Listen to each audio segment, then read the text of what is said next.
Welcome to Midwest Paranormal Presents Paranormal Soup. I'm your host, Jason Bland, and tonight we have guest Kevin Casey Murphy. Casey Murphy, I think he likes to go by. He's got a lot of life experiences. He's a professional musician with the Juke Joint Jokers, but he's a man who's had a lot of experiences and into historical mythology as well. We're going to talk about a lot of his experiences with mediums, persistent dreams, ectoplasm, astral travel. I've been listening to some of his on the Monica, what's her name, Rollins show a couple weeks ago, and I like, yeah, this guy has got a lot to say, a lot. So much so, I think she had him on for a second part. We might have to do the same. You know, it's only a 3-hour show. Speaking of, we got a lot of weird to get to also in the World Wide Web of Weird. And we will take your phone calls as usual later in the show. Got a lot to get to, so let's go ahead and get rolling on into it.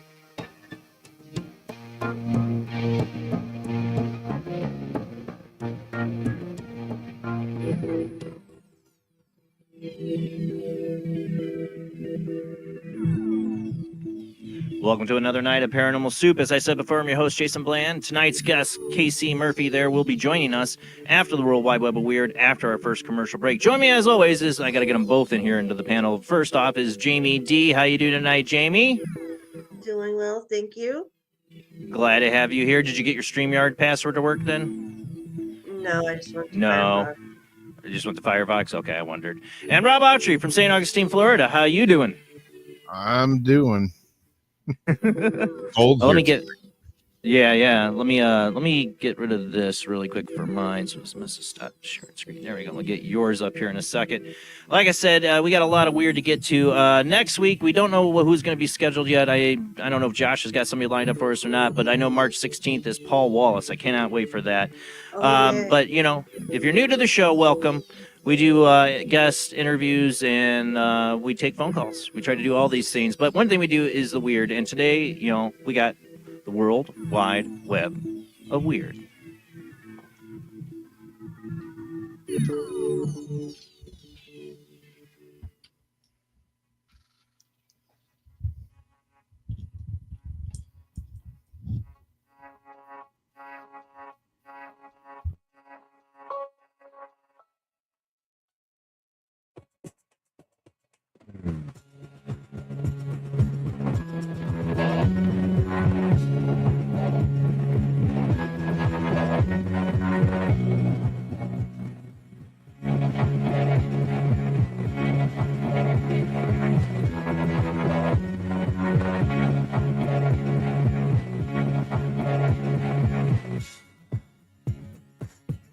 Tonight on the World Wide Web Weird, we like to always do updates and stories we've done in the past, if there's an update on them or whatever. And this one is No More Doom, as we had talked about the approaching asteroid and its possible impact of 2032. Well, they are starting to think maybe it's not so threatening. But it got your attention, right?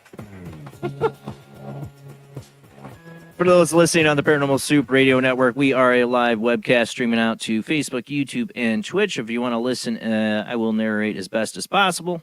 Let's go ahead and add this up on the screen. Yes, so major update as odds revised on possible asteroid impact in 2032. I think we covered this a few weeks ago when it first came out.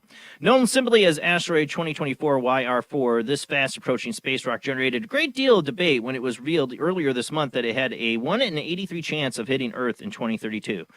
You like your odds, punk, Earth? You like your odds? 1 in 83? What do you tell you? Like, somebody points a gun at you and says you have 1 in 83 chance this bullet's going to hit you. You don't feel good about it. Those odds, do you? It was discovered last Christmas by Arizona's Catalina Sky Survey and was described as having one of the highest probabilities of an impact for a significantly sized rock ever. The potential risk corridor for a collision placed the impact site in a region of the world stretching from South America to Central Africa and also into India. As the days went by, odds seemed to keep increasing, reaching up as high as 1 in 32 at one point. Now, though, following a new analysis of the asteroid's trajectory by the European Space Agency Planetary Defense Office, I'm glad we got one of those, by the way. We need a Planetary Defense Office, right, for asteroids? I really do believe that. I mean, we really should pay more attention to those things, right? It has been determined that the odds of a collision with the Earth are now a mere 0.001%. In other words, likelihood that it will strike the Earth is particularly negligible. Asteroid 2024 YR4 has now fallen from the level 3 to a 0 on the Torino impact hazard scale and no longer requires significant attention, ESA wrote. So no more doom until they find the next one. What it makes me a little bit concerned is how quickly they, don't know. They assumed it was coming to Earth and then suddenly it isn't. I don't know. You got the wrong article up there. What's going on? Oh, yeah, I do, don't I? Jeez. Yeah. It's not letting you back up.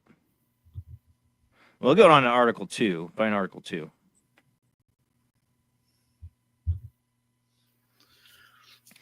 Next one up, you're not stressed enough about doom. It's maybe because you believe in the paranormal. This new study links paranormal beliefs to increased stress levels. Yes, just because you believe in the paranormal, you're more stressed out, right? We're little twitches. Oh my God! Oh, new member, thank you. By the way, I should shamelessly promote we do have a YouTube membership, or you can donate through Super Chat. But thank you to Stratagem. Thank you very much. So yes, if you believe in the paranormal, you're more due to stress, I guess. It's a little title heavy here. That's not totally correct to the study, I think. The research was headed up by Neil Denagle of Manchester Metropolitan University and Andrew Donovan of Liverpool John Moores University, involved in statistical analysis of the beliefs of more than 3,000 British citizens over the age of 18. The researchers focused on two things: traditional paranormal beliefs, which concern a belief in spirits and external supernatural forces, and New Age philosophy, which concerns beliefs central on self-control improvements such as meditation, positive energy.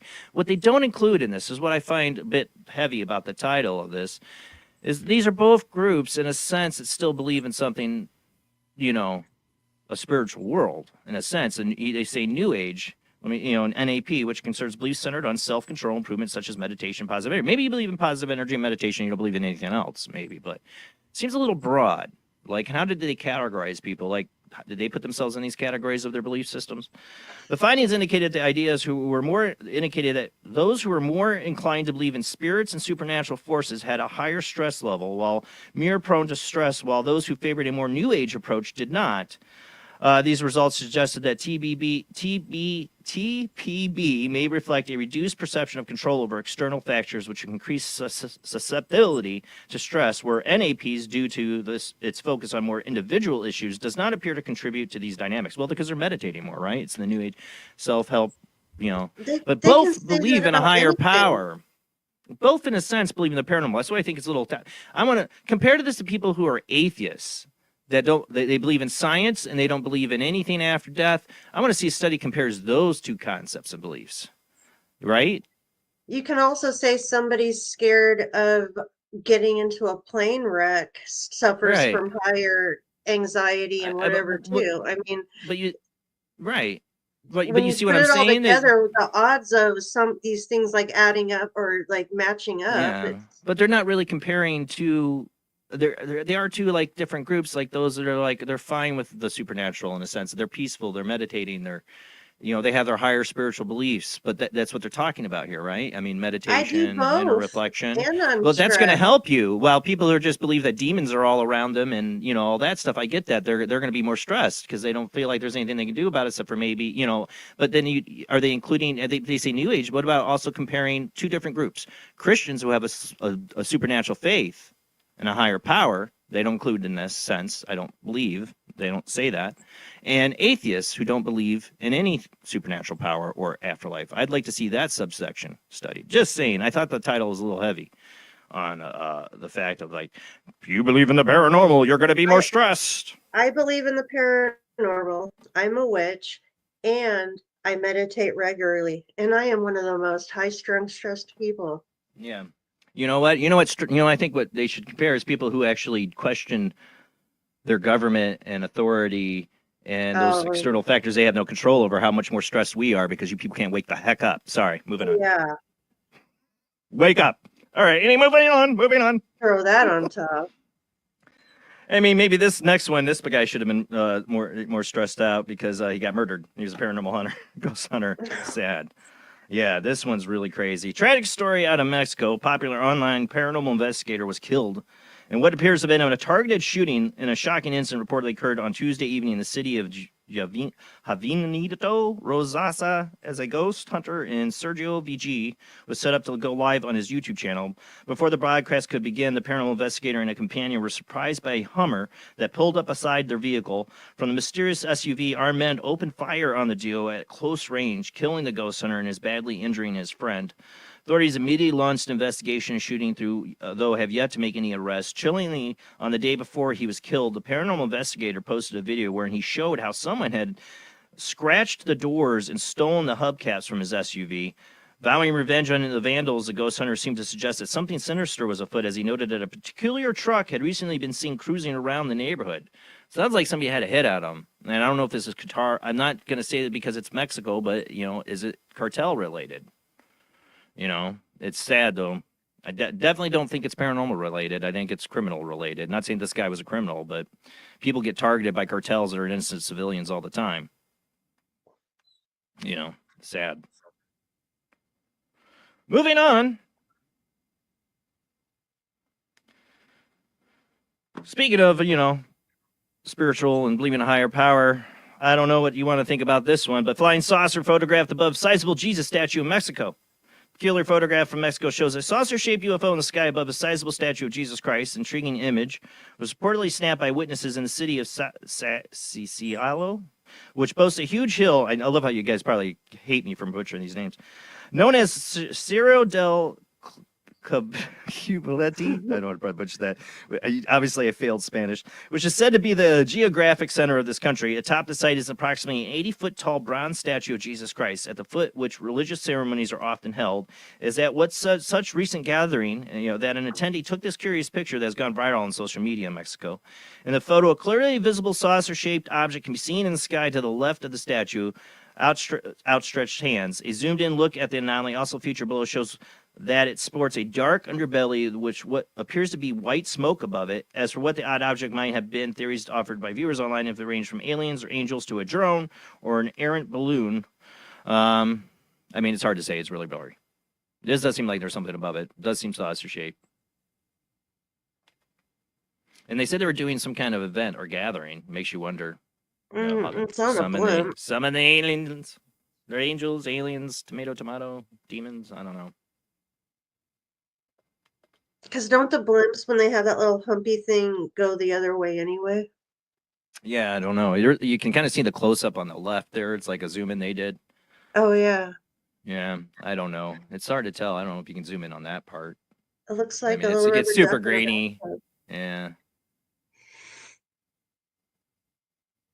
It could be anything up there that they caught at the moment. But look at all the paintings and Renaissance paintings with UFOs in them, religious ones. concerning Jesus, and they show a lot of UFOs? So many. Think they showed up while they're doing the paintings? No. But do you think those people that made those paintings had witnessed UFOs? You damn straight. Okay, let's They're move on. telling a story about something. Mhm. All right. Where am I at? Oh, yeah, we got to go on to continue another updated story in a sense. Unexpected discovery made inside the mouth of alien mummy from Peru. Yes, we're talking about the mummies in Peru. I know. You know how much I love talking about the mummies in Peru. Mystery surrounding the mummies began UFO researcher Jaime Musan. You know, I love talking about him. And I've been told he's a really nice guy. That's why, I don't know him. A controversial figure, even in the UFO community, presented what he claimed to be two alien bodies at a formal congressional hearing in Mexico City back in 2023. Supposedly found buried between the Peruvian cities of Palpa and Nazca in 2017, the two bodies reportedly contain unknown DNA and were, at Musan put it, not from this earth. His claims went on to generate a great deal of controversy and debate, with experts slamming his discovery on this basis that the aliens were thought to be little more than human mummies. Others, meanwhile, claim that they might not even be real bodies at all. Now, however, a new investigation of one of the mummies, nicknamed Antonio, has yielded a fascinating discovery that could help confirm the true nature of these mysterious figures. Headed up by Dr. Jose Zales, former director of the Mexican Naval Medical Department, the researcher team discovered evidence of dentistry within the mummy's mouth. The dental work consisted of fillings made from mercury, silver, and copper and tin. The researcher argue is conclusive evidence that these were real people. Unless aliens perform human dentistry on each other, we can also assure that these mummies were very much human. This is yet another piece of clear and irrefutable evidence that these bodies are 100% genuine and real and organic and have once been alive, said Dr. Zales. So that's the flip. Oh, but they're real. They're real mummies. Like Barry Fitzgerald and who was it? Steve Mera? Was that what it was? I had on a few years ago. They got to see a lot of these mummies and some were real mummies, they believed, but some were definitely like chicken skin wrapped around bones and fake. Like, there's multiple things going on here. It's a big market in Peruvian. It's like, you want Peruvian alien mummy? We have 20 right here. You know, Jaime Musan, I have my reasons for doubting him on anything. I have history to back me up. We're not going to get into that. Like I said, I've had guests on that know him and think he is a real nice guy, but I think he gets too excited about some of these things and just goes with it. Doesn't ask enough questions, I guess. I don't know. That's the nicest thing I can say about it. Yeah. Moving on. All right, so we covered talking about the News Nation or Newsmax, whatever it was, segment they did on Jacob Barber, right? We've been talking about that quite a bit with different guests and stuff that's going on. And I have a lot. He has a lot of critics in the field right now, and people are thinking that he's trying to push some kind of agenda to get people to summon demons into him that are aliens and stuff like that. And I can't blame him. I mean, that's like kind of what he talks about, the psionics. I don't know. I don't know what to think about Jacob Barber and his whole testimony. I found it extremely fascinating, though. And the whole egg-shaped UFO thing wasn't very exciting, the reveal, but it's something, maybe? I don't know. Well, the bizarre case is now, the Pentagon now confirms that it's now investigating a case of an egg-shaped UFO. That's this new story we got. I got it from Unexplained Mysteries, Daily Mail here. Bizarre case is now understood to be one of the 21 being more closely investigated by the government officials. Earlier this year, Jacob Barber, a U.S. Air Force veteran who was contracted as a helicopter pilot, claimed to have been part of a U.S. UFO retrieval operation for the U.S. government. Speaking to the News Nation, that's what it was, Ross Coulthart, he described one particular incident in which he was tasked retrieving a white egg-shaped craft that he believed was definitely not of human origin. Just visually looking at the object on the ground, you could tell that it was extraordinary and anomalous. It was not human. It is inconsistent with anything I'd ever seen before. I can also tell you that the reaction by my team, we all knew we were dealing with something extraordinary. Over the last couple of years, it was confirmed to be making members of the UAP task force that were working with that night was, in fact, NHI, non-human intelligence. It was not a unique experience. Story made headlines news in the press at the time thanks to a company video that allegedly shows, and that's what you see here in this picture, the UFO in question being picked up by a moved via helicopter. Now, according to reports, the U.S. Department of Defense has confirmed that it is actually looking into the case alongside 20 others as part of an ongoing investigation into the phenomenon. Whether anything will come of this, however, remains to be seen, as does whether or not the findings of the investigation will actually be published if anything of significance is discovered. As for the object in the video, the A-shaped UFO, the jury's out and still on its authenticity. Now, if the government confirms it, maybe it will. Before this News Nation thing came out, he had spoken secretly to Congress in a private skiff, Jacob Barber had, and revealed this. So, of course, they are investigating. It's on their list because he's one of the whistleblowers that Gersh had mentioned, and now he's public. So, and I had said when Gersh came out, well, he says he knows people who have dealt with this. I'm like, the real deal won't be until we get the person who actually dealt with these objects, did that retrieval pressure. Well, now we have Jacob Barber. So is this real? Are we being played? Mhm. I don't blame anybody for questioning Jacob Barber or being very suspicious of him. We should be. One way When or you- the other, we're being played. Sorry, Rob. When, Did you? when he talks about his team, how come? I mean, is he the only one that wants to? How come somebody else can't say, "Hey, I was there too"? Well, what he talks about in that interview is that they were once set up. One reason he came out is he felt one of the contracts they were on, that they were being set up to be killed. That they were going to be taken out, his team, him and his whole team. So obviously the stakes are high. Maybe these people don't want to talk if they felt that was a threat then. And he's coming out to be public to try to protect them, but going public is it. Now you put yourself in the crosshairs. But at the same time, I protect yourself, because if something happens to Jacob Barber, mysteriously gets hit by a car, God forbid, Yeah, then everybody's going to go, well, we know. So going public can help you. I think that's why Bob Lazar finally went from like his first interviews with the news. He was like masked and you couldn't see who he was, and then he went public because he felt like that was the only way to keep him from disappearing in one day. Yeah. And never everybody would hear about him, because obviously they could raise Bob Lazar's college credentials, try to say he never worked at Los Alamos, which was definitely proven wrong. They make you disappear. So I don't blame anybody whistleblower-wise not wanting to go public or put their face out there. At the same time, it might protect you. We might get these people if these hearings happen, but I have my doubts. Just like the Epstein thing, right? I'm going to say it right now. I'm going to get that out there. What a crap show. What a pathetic crap show by the Trump administration. I'm sorry. I'm not getting into politics. I hate them all. But do that whole influencer thing and give them those packets and say that. I mean, we're not going to get anything. You know why? Because it leads back to Mossad. That's all. Can't say anything bad about Israel. Can't do it. Sorry. I get mad if I even think about this. I'm just saying, we think we're going to get disclosure and transparency. I think we're getting a lot more than we ever have. But there's just some things. It's the Jack Nicholson thing. You can't handle the truth philosophy. I think still happens. That we're not going to get the truth. And people have been talking about this last one. It makes me wonder what's going on here. Is U.S. This one I got just Unexplained Mysteries article. U.S. Air Force Janet fleet planes making unexpected trips to Area 51. Now, if you're familiar with Area 51, the Janet fleet, they're the red striped airplanes they have been flying out of Las Vegas. And Bob Lazar talked about these, that they'd fly you in to the to Area 51, and then they drive them to this place called S4 from there too, which is actually not even in the Area 51 part. It's away from. It's in Groom Lake, but it's away, and it's in a mountain, where they kept the 9 UFOs or whatever. But now they've been noticing a lot of airplane traffic. A lot of flights going in and out recently has picked up, because people have been watching this for years.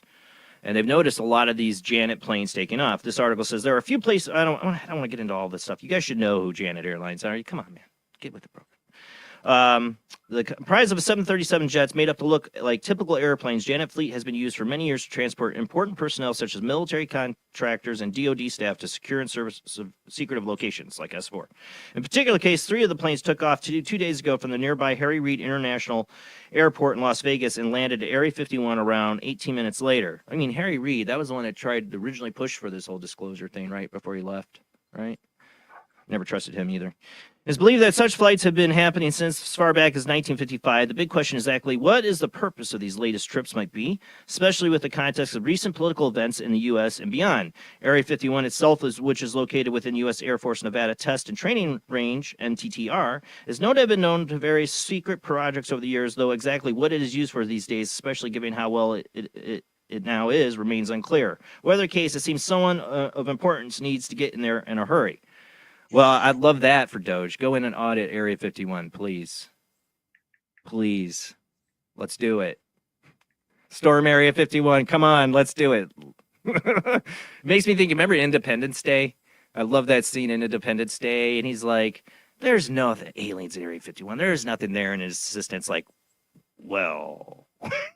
And then they fly the president there. And it's like, well, we had all, yeah, we did. You know, would we have that moment? I doubt it. But honestly, I think it's toxic waste that's at Area 51. I think that's the biggest thing. And that's what these people are suing about right now. Again, there's been that's how we got exposed in the first place. Area 51 was workers there who were suing for all the cancer and horrible effects they had from working there. And now you have actual people that were in the military that are suing. And the government's denying they ever served or went there or worked there. But obviously these guys did. They're very sick. And, yeah, I think it's just our dumping ground for toxic waste. Our military doesn't want to report to the EPA because we don't want to follow the laws we set. Not when it comes to the military. And, I mean, I'm not saying there's not alien stuff going on out there. I definitely think, I mean, I think if you went to Area 51, it's not there. I think it's down, like Bob Lazar said, in a place like S4. You know, Area 51 is just a distraction. I don't know. Yeah. But that's it for the World Wide Web of Weird. Our guest tonight is Kevin Casey Murphy. We're going to talk about his experience with mediums, persistent dreams, ectoplasm. Really want to get into that. And astral travel and just a paranormal theme. He's had a lot of experiences. He's a wonderful musician. We're going to get into all that tonight and open up the phone lines for you guys to join us in the conversation later in the show. All right, guys, we'll be right back.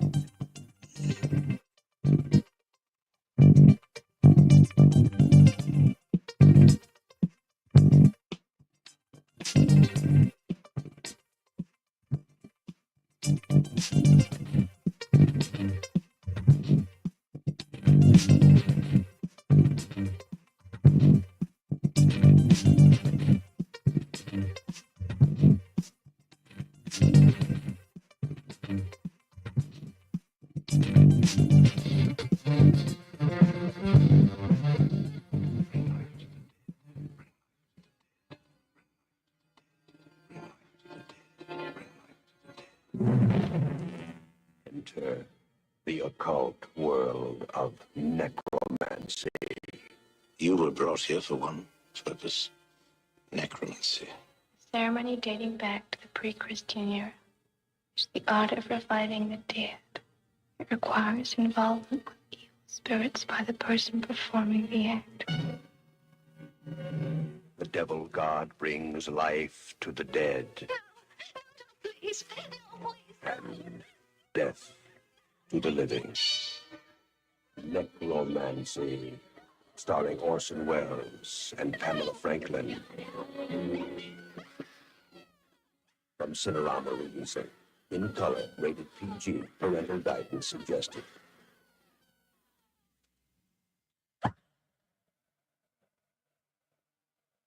If you are interested in discovering the truth about the paranormal and want to hear from leading researchers in the field, join Justin Brown on his 3 weekly shows named My Paranormal Soapbox, Necromancer Live Show, and the Supernatural Symposium, live on Facebook, YouTube, and InnerfaceDeath.net.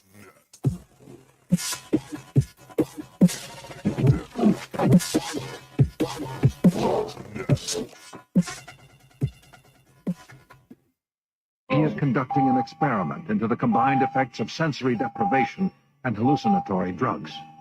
The subject of the experiment is himself.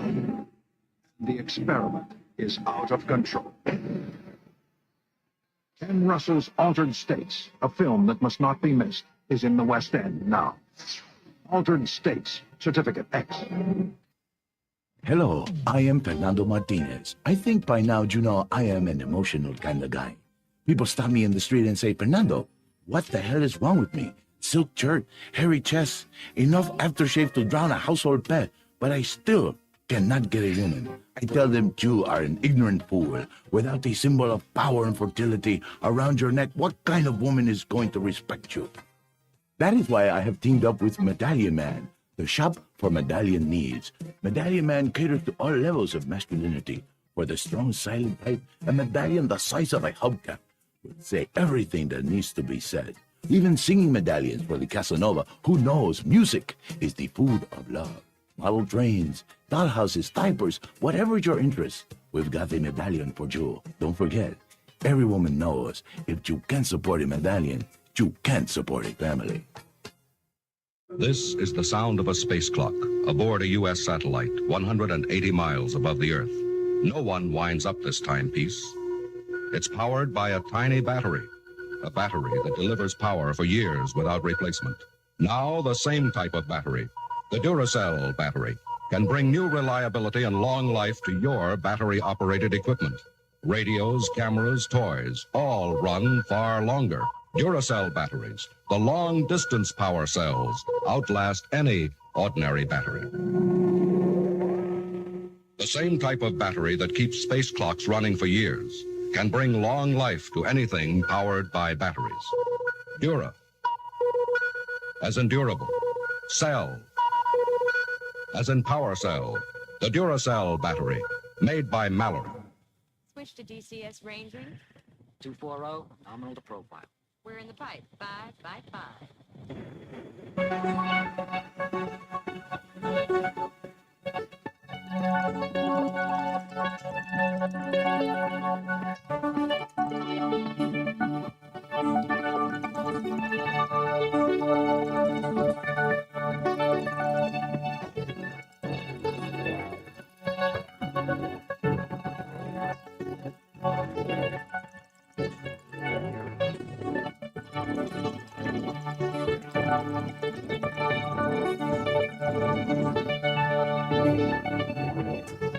Tonight on the show, our guest is Kevin Murphy. Kevin has been a professional musician most of his life. For the last few years, he's made the bulk of his living from writing. Kevin's led his band, the Juke Joint Jokers, for many years and performed on stage with the likes of ranging from Tito, Puente, Eddie Murphy, to the Southside Johnny and the Ashbury Jukes, Bobby Parker, Albert King, Sonny Rhodes, Bernard Allison, Walter Trout, and Ocie Nunn, to name a few. He's also a published writer whose articles can be accessed at chess.com and Neds Boxing Emporium. In addition, he's a writer of historical fiction and horror and has supernatural stories sitting on the desk of one of the producers of the Denzel Washington films, The Equalizer. Kevin has led an interesting life with his own paranormal experiences that he wishes to share with the audience tonight. And man, he's got a lot. We might have to do a two-parter because I listened to some of this on the Monica Rollins show. I got to hear him on there, and it's super interesting. I really couldn't wait to bring him on. And he's been such a nice guy. I had to reschedule him. So I'm so glad he's making it with us tonight. And you guys can join this conversation tonight. Later in the show, we'll open up the phone lines for you guys to join in. Got a lot to get to, so let's go ahead and get to our guest.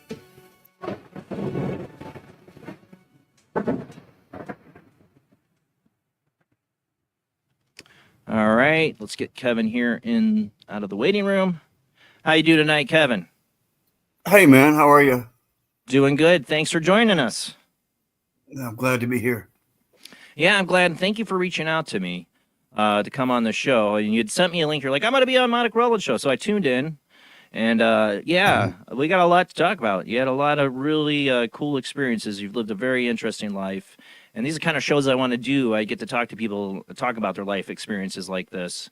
Because it's not like one subject we're going to get to. You're a very Paranormal Soupy kind of guy. You've had a lot of different encounters, so that's what I like. We go down a lot of different rabbit holes in this show. So I don't know where you want to begin, Kevin, or how you want to begin this. This is up to you, how you want to start with your kind of experience. I must confess, something at a disadvantage. I thought we weren't starting for another hour, so I was just supposed to tune in and find out whether everything was working. Oh, no. You're late. If you give me 30 seconds to heat my cup of coffee, I'll be back with vigor and enthusiasm. All right, go heat your coffee because I got mine. I know. Yeah, go for it, man. I know you need your coffee. So we'll talk to Kevin here in a minute. You go for it. You go for it. I didn't see maybe put something in the private chat. Just while we're waiting for Kevin here, get a few shameless plugs in. Oh, what is this? Oh, see, is the audio cutting in and out, or is that just on my end? It was cutting in and out. Ooh, on the intro when you went into Worldwide Weird. And then when you were coming back, I think. But is it fine now? It's fine now. It's when you play the music rolls, it goes in and out, in and out. Huh. It's weird. And then when you come back, your microphone would almost sound like kind of like you're in a bathroom, kind of airy, but then it goes away. Weird. StreamYard, yeah, we need to replace them. Yeah. Gonna have I don't to. know. I don't know what's up with that. As long as we're fine now, it's just the intro stuff. Who cares? But yeah, shameless plug for the show. Yeah, we do have a YouTube membership. You can sign up, $2 a month, $5 a month, $10 a month. We're gonna start doing stuff this summer on that, and there is a Patreon too. We want to do some stuff for this summer, either whatever you want to donate on there. But it does help pay the bills for the show, so thank you. And then super chats, of course, guys. You can always do that. Phone lines tonight. If you're new to the show, you can call in. The lines, if you look up in the show description, all the phone lines are listed. There's Skype and phone, but we'll put them up here. I'll roll them on the screen later when we open up the phone lines. Right now, they're not open. Don't call in. But hopefully our guest here should be back in a second. And he got the times wrong. I wondered, because I just told Jamie, I said, well, he said he was going to be here for sound check. He didn't show. I was almost afraid he wasn't showing at all, because sometimes people get days mixed up, let alone times. He wouldn't be the first. I've had several. Where's he calling in from? I don't remember where he's from. If it's my time zone, maybe that's how he got goofed up. Yeah. I gave him Eastern. I always give Eastern. I'm on Central, actually. But I give people Eastern time because it seems to be the most translatable to other time zones. People seem to recognize what Eastern is to their time. So I give it. People think I live in the Eastern time zone when I give it to them. I'm like, no, I'm actually Central. I just gotten used to giving it to Eastern time. But yeah, tonight too. Also, next week, like I said, I don't have a guest. We're working on that. So hopefully I'll let you guys know later. All right, we got Kevin back. Unlike MacArthur, I have returned. I understand. I got to have the coffee too, even though I got to be, after the show ends, be up in 6 hours. I end up not being able to sleep after the show because I always have to have coffee. It's like, I got the Red Gotta have my Bull. coffee. Come get your coffee. I take my and hat sit off to around. anyone. I take my hat off to anyone who has to observe a day job at this point, especially with that little bit of hours of sleep. But we'll go forth intrepidly and see. So Kevin, land. yeah, like I said, you've lived a very interesting life. Like I want to leave it up to you, kind of how you want to unfold your experiences to the audience tonight. Well, when I'm just thinking how important timing is. The things that I'm sharing with you tonight would probably not have found as fertile ground at the time that I was first having these experiences. We're talking a span of literally half a century. I was a shy kid raised by a single mom in the Maryland, Washington, D.C. area. A mom who was in turn raised in an orphanage by Irish nuns. Very cloistered, no pun intended, background. And her catechism, her Catholic, her faith got her through a lot of things. Being a single mom was, I think, even more challenging than it is today. My dad, unbeknownst to me at that time, was raised on a reservation. It was what we used to call a half-breed. His mother, my grandmother, was full-blood Blackfoot, and from the Piegan tribe of that nation. And he was or Irish? Pecuni, as they say. And the Irish and Native American. Yeah. Well, That's like mine. when the Irish came here, the Irish were ostracized by just about everyone that came here. And there weren't a lot of, when they came over in the 1800s, there weren't that many other ethnic groups other than the indigenous and the Africans who were brought here against their will. So when they married outside their culture, they often married into those two groups, which is why we find so many Irish names with Native American and African Americans. My great-grandfather was an What's immigrant that? from Ireland. I said my great-grandfather was an immigrant from Ireland and married a full-blooded Cherokee woman. There you go. Yeah. I hate being right. Anyway, that being said, my mother was dead set on having me know something about my own background because she was put in the orphanage when she was 6, so she knew very little of her own family background immediate, and I knew nothing on my father's side for many, many years. Yeah. In fact, ironically, it was the medium that has led us to this time and place tonight that had a lot to do with disclosing that. I was a big reader, a real nerd. I played football and was a boxer up until I was about 16, 17. at which point I segued to martial arts. But I was a shy kid and I really couldn't relate to the jocks. So I spent my nose in my spare time in books, mostly ancient history and esoteric stuff. I remember going to the Silver Spring Library. And reading, Crowley and Golden Mathers, Golden Order of the Dawn, Esoteric. And other things, Madame Blavatsky, equally esoteric things. And I was pretty young, and you can imagine my mother's. She was pretty. Now that I think about it, she was pretty flexible, considering how she could have been in more ways than one. But my reading led me to a lot of esoteric. I had a real keen interest in ancient history and mythology. So the segue to that, paranormal kind of readings is pretty natural in a lot of ways. And I continued to kind of deepen and broaden my interest as time went along. And I lived at a time when it was very racially polarized. The woman who changed my diapers when my mother was at work was an African American who we called my Aunt Millie. But it was unusual, the kind of interactions that a lot of people take for granted today. What state? I'm 70. I'll be 71 in October. So you can imagine what I'm talking about when I was a baby. What state did you And when grow I up started in? working, I grew up mostly, I was born in DC. I spent the first few years until I was about 5 in Virginia, DC and Virginia. And then my mom's house was in Silver Spring, Maryland, just over the Washington, DC borderline. My middle school, as they call it these days, was in Maryland, Silver Spring. Went to high school, however, in the city. And when I returned from my 10-year apprenticeship, as I call it, in Southern California in 86, I got an apartment in Washington, D.C., right in the heart of the city for the next 13 years. And when I started working jobs, I started at 14 to help my mom out. It was just the two of us. Quite naturally, I was almost always with all African-American crews. And these cats are really good to me. All the people I work with, very patient. And occasionally, you had issues, aside from the usual passage that guys put other guys through. You had sometimes racial things that were tinged. And I got it from all sides, But the point I'm leading up to is an important one, which will become apparent as I unfold this tale. By the time I was about 17, I started working for the county. Montgomery County, to be specific, in Maryland.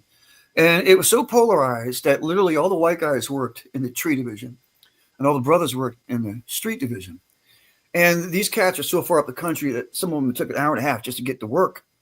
But to everyone's credit, there was never any problems that I ever saw that sprung from a racial origin. You're respected if you showed up for work in time and you kept up the cats in your crew. I was very young and I weighed maybe about 145 pounds soaking wet. And I was with a crew of guys that were, some of them were Vietnam vets, but they all were big guys. The 6'4", 270, was not unusual for the guys in my crew. And the guy who was the pit boss, one KC Maddox, and when I asked him once what KC stood for, he just grumpily kind of blew me off and said, "It's just KC." And he rode me like a pony until I, showed that I could show up for work on time and keep up with these guys. And we became friends. And they started calling us like the odd couple. And at the time, I don't remember if the movie came out first or it was the series, but it was pretty apropos, all things considered. It came out first. And we became very, very good, very close at one point. And although I never really hung out after work, there was a huge discrepancy in age. I was still in my teens and he was in his late 50s. But it was a very beneficial relationship in so many ways. And when I finally left there, I stayed in touch with the guys. And because I lived in at that time, an exclusively African-American neighborhood, the cats felt comfortable visiting me after hours, He did not, but we stayed in touch via the phone occasionally. And one night I had a dream that I was back at work. And I dreamed that I was back at the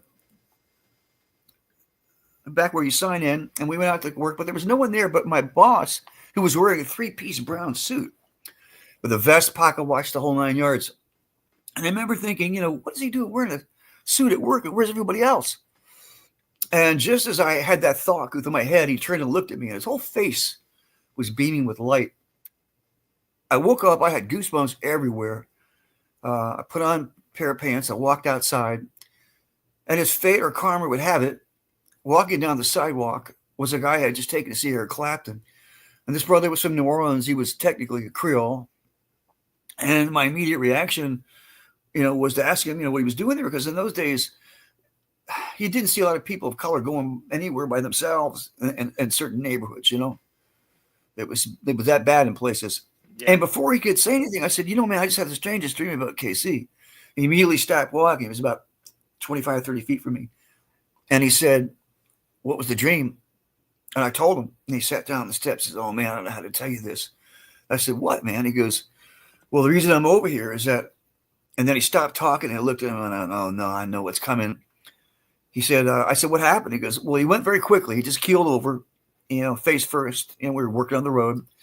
And so that was the good news, that he went quick. And the reason I'm over here today is that we were able to view the body for the first time. And they buried him in a 3-piece brown suit you just described.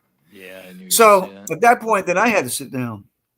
Not long after that, I met Muddy Waters, who was a big hero of mine and one of the architects. Yeah. It was quite a benediction. He was playing the Cellar Door, is the name of the club in Washington, D.C. with Pine Top Perkins and Willie Big Eye Smith. It was quite a rite of passage. Wow. And so we hung out. I had that experience, which was a catalyst for many things. I still want to stop you and ask you a bunch of Muddy Waters fan questions, but I'm not. We got to get on to the other stuff. No. You got to get onto the other stuff. I just want to know, what is he like? Don't get scared. We'll get there quickly. What's he like? He's really cool, right? He was regal. He was downright regal without wearing it like an affliction. And the first thing he asked me when I walked in the room was, who's your favorite blues man? I'm going to put you on the spot. And I said, without missing a beat, I said, Howlin' Wolf. And he looked at me and he laughed. He said, the most jealous-hearted blues man. I had to pull a blade on the Wolf once. Oh, my God. And proceeds to launch into a story about getting in a knife fight with Howlin' Wolf. Now, you got to remember that being in a room with these guys was like being in a room with Paul Bunyan or John Henry, I get it. Surrealistic character from, folk hero. Yeah. Anyway, that was at that time, I knew I had to leave the area. And I wanted to go to Chicago, which had become the Mecca of Chicago, of the what people call the Chicago blues artists, Freddie King, Little Walter, Magic Sam, all those guys. But my mother was just absolutely in a state with the prospect of me being in a city like that by myself. So she talked me into Laguna Beach. I hitchhiked out there and made it in 3.5 days. And oh man, you hitchhiked? When I got there, I did straight across. When you could go Route 4066 all the way across the country. And it was quite an amazing journey. I mean, the people that I met, it was almost as if I had angels guiding. No. It's been a different world, but it certainly was then. I mean, I have friends that I've met hitchhiking that stayed friends until the day they died. Yeah. And I'm talking about 30, 40 years. But the people I met along the way, migrant workers that shared their food with me, an African-American family traveling that brought a plate of food over to me. And, I mean, it was quite, I somehow knew that despite the state it was in when I left, I was going through a crisis that encompasses many different levels, but I had to just get out of there and I had to get to where I was going. And I didn't know what I was going to find when I got there, but I knew there's something, imminent. And when I did get there, I walked into a record store. It was owned by the only African-American businessman in the entire city of Laguna Beach, which isn't that big a city, but I think 50,000 at the most at the time. They called the Riviera of the West for good reason. And he was getting death threats for dating a white girl. And we dealt with that together, became friends. And, it was something else. I don't know how much time you wanted to devote to that, but it was quite a it was a kind of bonding experience that, self-explanatory, especially considering the times. But what it did was act as a catalyst for him introducing me to a woman who was a trance medium and one of the most gifted in the world from a long line of mediums going back generations to France. And I had no idea. That's just, we're dating. She was older than me. At the time, she was about to turn 29 and I was 21. We moved in after dating for not very long at all. And I noticed the minute I got there that her whole domicile was filled with pictures of the various saints. Jesus Christ was her big go-to guy, and many of the Saint Peter. But there was a lot of Eastern, unlike a lot of people who are associated with Christ specifically. She was very open, very.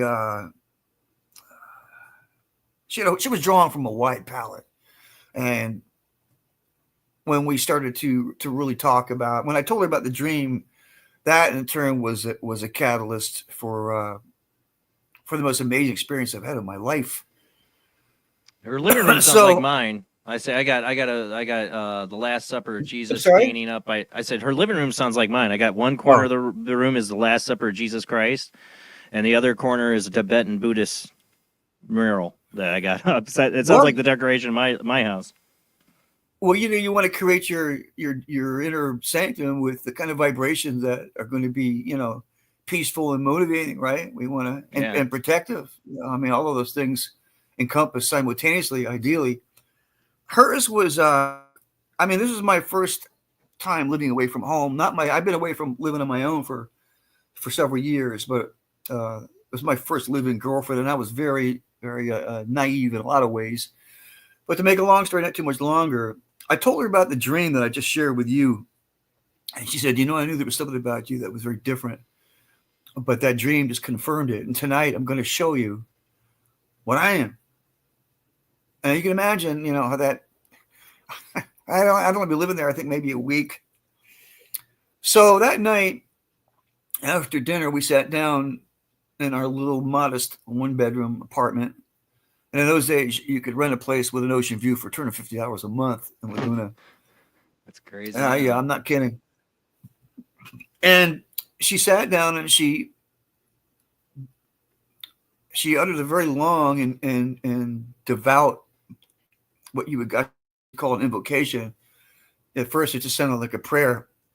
And in the course of that, she called on Jesus Christ. She said basically it would always start with Heavenly Father, Divine Mother, Jesus Christ, Bhagavan Krishna, saints of all religions.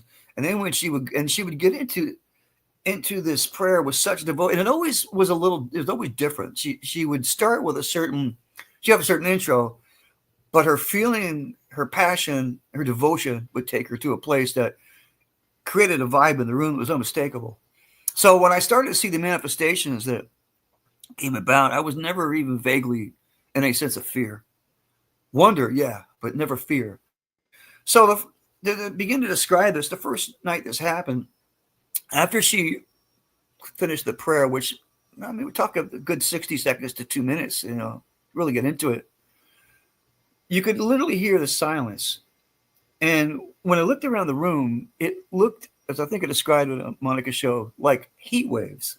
That was the closest I could describe it. But that was just the beginning. Within maybe a minute or so of that manifestation, the room started to fill up with colors of light. Now, I don't know how to say that any other way. It was as if almost someone was alternately turning on a lamp that had blue, green. Like Christmas lights? But I've done a lot of hallucinogens over the years, not any in a long time, but for about 1.5 years period, I did both, synthesized and organic. And this was way beyond anything that I'd seen. I've seen a lot of visual stuff, but this was just something completely different. And as this was going on, in just a reflex, I turned to look at her, and she was sitting at a 45-degree angle from me on the couch. And her whole face and body, it was as if she had, like when you've seen a negative from a camera where you see black with like a yellow around it. Well, that's what her face and form looked like. And as I continued to go back and forth, looking at her and looking at the way the room, because the room at this point is completely enveloped in colors of light, waves of light going through the room. And as I looked over her, this black with a yellow nimbus around it dissipated. And I looked at her face, and it looked the way someone's face looks like when you've done hallucinations, when you see the face muscles and face kind of molecularly rearranging itself. Right, the movement thing. Yeah. Well, I'm not high in anything, just to be clear. Right. I wasn't smoking, drinking, doing anything. And I watched her face as it completely changed form until she looked literally like somebody else. And just as clear as you're looking at yourself in the mirror or looking through a little viewfinder or any, that distinct, that defined.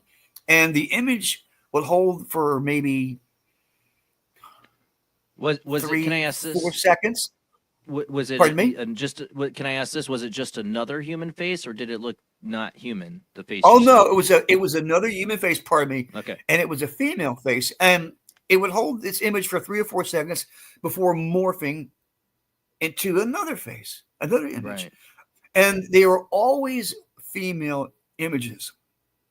And not only were they always female images, but they were so beautiful. They didn't look human. I don't know how else to put it. I've tried, over the back then, I had to be very careful who I shared this kind of. Yeah. And I'm a little nervous, so you have to give me a minute. It's yeah, no problem. These memories are as crystal clear as they were when it happened. Even the dreams, the Prescient Dreams, which I've continued to have on, like that I dreamed about, that pretty much led to the introduction with Meredith. I had a dream about him 30 years later, and it completely different. When I was in prison. But rewind, get back to her watching these images. I mean, I was thunderstruck. I mean, you can imagine. I mean, I'm not hiding anything. I wasn't drinking or smoking. When I got to California, I just decided I wanted to, start from a clean place, reboot. And I hadn't, just to be clear, I wasn't drug addict. I hadn't become an alcoholic or drug addict. I was involved. I was, working hard at construction jobs to survive, practicing guitar. When I came home, till I fell asleep with it in my arms. And when I wasn't doing that, I was working out at the Kung Fu studio. I was in, you were in martial arts. But when I got there, I just wanted to reboot. Pardon me? You were in martial arts. You were in a discipline, martial arts. I did. I was in the workplace one day with the KC, and we were in lunch hour. We were in downtown Bethesda, and I saw a sign that said Lynn's Kung Fu. And at the time, my master was working for Lynn, for Tony Lynn and Willie Lynn. It was actually Willie Lynn and brother Tony. And I went up the stairs and found myself getting an introductory lesson. And that's another. I watched him put his hand go across a TV screen and change the radio waves. I mean, change. That's a whole other subject. I probably shouldn't. Yeah. That's a whole other thing, and I really shouldn't. Yeah. We got a lot to get into. We can continue. Let's continue with your story of the Meredith. Yeah, that is. Let's just say that his introduction, his explanation of the life force chi, so many things that we take for granted now, was very different. In those days. I mean, in 1973, 1974, when I was studying with him, acupuncture was against the law in Maryland and Virginia. It was really, that's how different and primitive it was back in those days. So it was against the law. To the racism, it just was. It was a different world in so many ways. Yeah. In a lot of ways, it was a much better world, a much cleaner, safer world. But it was much more primitive than others. So anyway, getting back to Meredith, I watched her transfiguration, as she called it, until I literally fell asleep, which didn't take long. And when she woke me up, I said, I don't understand how I could fall asleep in the face of that. And she just put her hand on my shoulder and smiled, like you would with a child, and said, "You're being healed." And as I reflexively started to talk, we'll talk in the morning. And the next day I woke up like Lazarus on crack, and Lily started firing questions at her. She said, if you want to, we'll do this again tonight. I promised myself that I would make myself available to you at any time, because that's my instinct, my own higher self. And that's what we did. And we did this kind of session, as it were, every night. And I'm talking about for weeks and weeks. In fact, we were there for about 3 months before we moved up to Long Beach, at which point her mother had been diagnosed with cancer. So I watched a variation of that theme every single night. And there were one time we came back from dinner, and there was so much ectoplasm in the room that I thought the place was on fire. I thought it was smoke. And immediately went to call the fire department. Oh, yeah, I went to call the fire department. And I was just giving the address when she yanked the phone away from me and basically told it, the fire department that we're sorry, it's a big mistake. It's not a prank, but there's no fire here. At which point she hung up and started laughing. And I was, as you can imagine, was had a lot of constant. I said, what's so funny? She said it's ectoplasm. She said, I'm surprised that this didn't manifest a lot sooner because we've been doing this every night. And at that time, it probably been, a month and a half, maybe 2 months or so. And so, like, as we all know, anything you give energy, you give life to, and you build up that kind of momentum, it's powerful. And she was a very powerful medium. In fact, she was associated with a group called the Church of Mind Science. It was headed by a guy named Damian Simpson. Sounds familiar. And there was a problem that she felt her gift was being misused, at which point she left there. She has one thing to keep the lights on. It's another thing to use the gift for money and the sums that she was, and she had left Long Beach to come down to Lagoon. That's how we met, or why we met, the modus operandi, so to speak. So we kept up these sessions on a nightly basis, and I saw things. I remember it's only talk about. I started to remember more and more, and I know that a lot of these shows are cryptid oriented, and this is everything oriented, so you're good. Yeah, there were times when she would go into trance, and the effect, what I call what's it called? When you transfiguration, her form would be like a negative from the photograph. When that would dissipate, what would change, instead of the other images of females, I would see what she called nature spirits. But at the time, I had never heard that term. They just looked like gargoyles or werewolves to me. Really? And it was like this is really interesting. Yeah, right in the room. I mean, the distance between me and her, she's at a 45-degree angle on a couch. I'm at a chair, and I could reach across if I leaned over and touch her. So right in between us would be these manifestations. And I remember she asked me pointedly, she said, you were never afraid? I said, no, I've never felt anything but a great sense of peace. And every time she would finish that prayer invocation, and that is really a testament to her own innate, spirituality. She was very much a Madonna-like figure, I don't know if I would have called her that at the time, I was in love with her, but I was drawn to her, right away for that reason. And I was dating another gal at the time who was really lighting up the Christmas tree. And it was quite for a guy as naive as I was about, and inexperienced I was about girls, even though I was 21, I hadn't dated a lot. I was working all the time, to help my mom out. And then when I got my own apartment. So, but she would imbue each session with such a deep spiritual vibration that it was always disarming. Can I ask, so she's invoking all these nights you're witnessing it. What was she invoking? Like, is there anything specific that she would like? She would start off every single night with Heavenly Father, Divine Mother, Jesus Christ, Bhagavan Krishna, saints of all religions. She would never go beyond that to anyone specifically. That was always how she would start.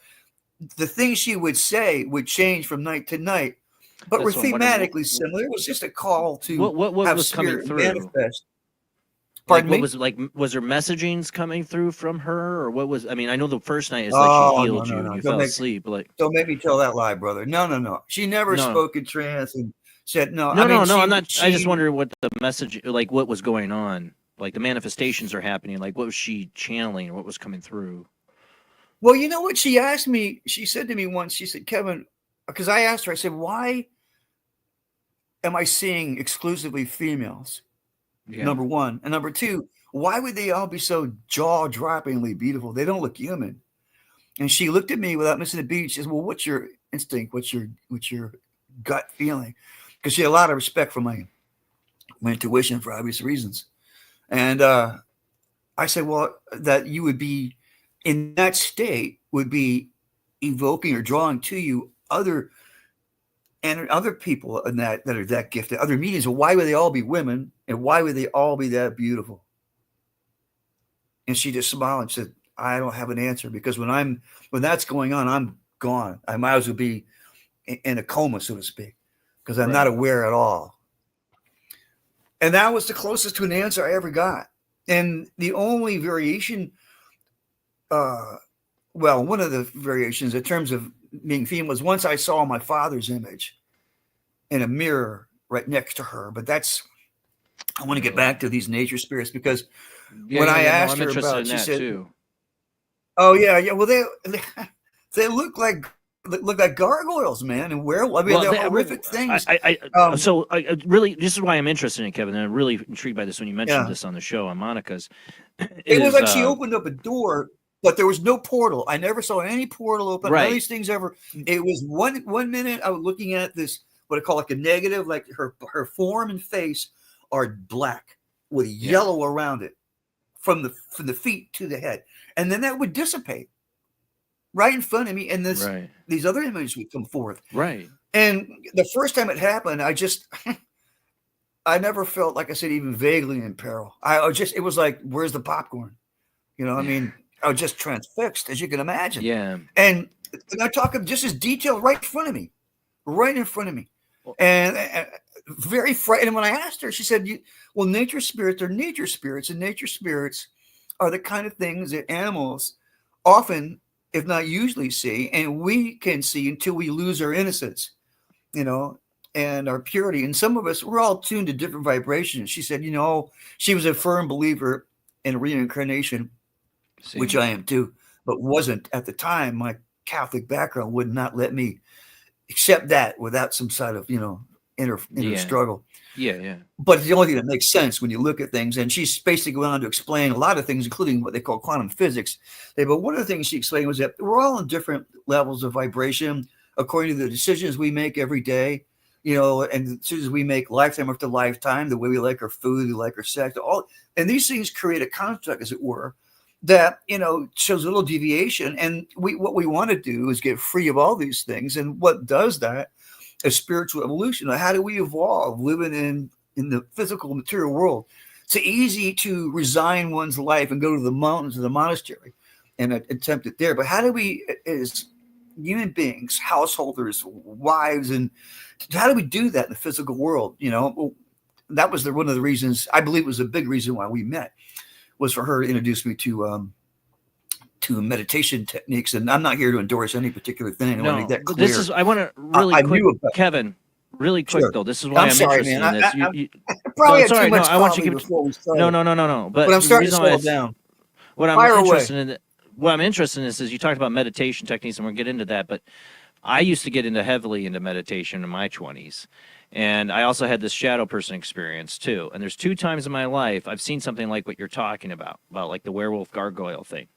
And one time is when I was meditating with a candlelight, okay? Meditate with a candle. And in that candle flame appeared this bestial face during my really deep meditation. And the only other time I've seen a similar face to that is when the shadow person came to visit me again. I was like 22. Wow, I've got some questions for you. And when it appeared to me, it showed me its face for the first time after I had gone through a lot with this thing, and it turned this like glowing red, and it turned into like what you said, like a werewolf face in this. And I told it, "You get out of my house in the name of Jesus and God, get out of my house." Because I already hadn't dealt with this thing. I'm not going to deal with it. I was really sick too. I had like the worst flu ever. I think this is why this thing was coming after me. Was that the experience that provided catalyst for you getting the show together? Part of it. I've had experiences all my life, but that was a big one. Yeah, the shadow person experience is something it's been written about in a book. I put it in Mike Rickseker's Volume 2, Paranormal Encounters. So if anybody wants to read that, you can go do that. We won't talk about my stuff. But it's just interesting when you said that. I would listen to you on Monica's show, talk about seeing these things there. It happened to me during a meditation, you know, besides the other time when I was sick. And it makes me wonder, what are these elemental forces? And they take bestial form sometimes. I have theories on this, so that's why I'm interested in what you were seeing during these transmediumship. You know, go back to the 1900s and when this really took off, the ectoplasm. Well, it took off because of the English occupation of India, and when they saw these guys doing levitation, doing things that were beyond their catechism, they became immersed in it and brought their interpretation back, which spawned the theosophical movements of Golden Order of the Dawn with Mathers, Blavatsky. All of that came a result of this association, you know, with the East, which had You know, I mean, India's hatched more spiritual giants than probably the rest of the world put together. You know, but I didn't mean to cut you off there. I'm sorry. We're both trying to get a lot out here, and I've played in front of thousands of people, but I haven't been interviewed in years. You know, some newspapers and stuff when I was touring with some important people. But so I'm sorry. You're fine. And no, we like to have a conversation, talk about I'm experiences. getting there. And yeah, But I get in trouble for interrupting guests all the time, so You're it's not on doing you. It's my great.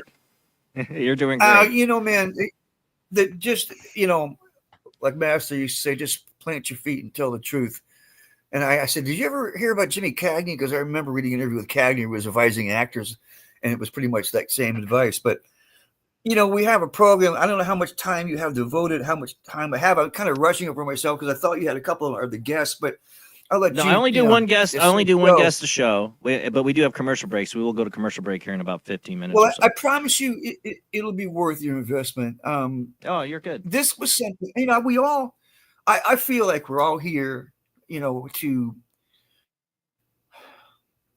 given free will, and Father, Mother, Creator of this universe says, play, do what you will. I give you this.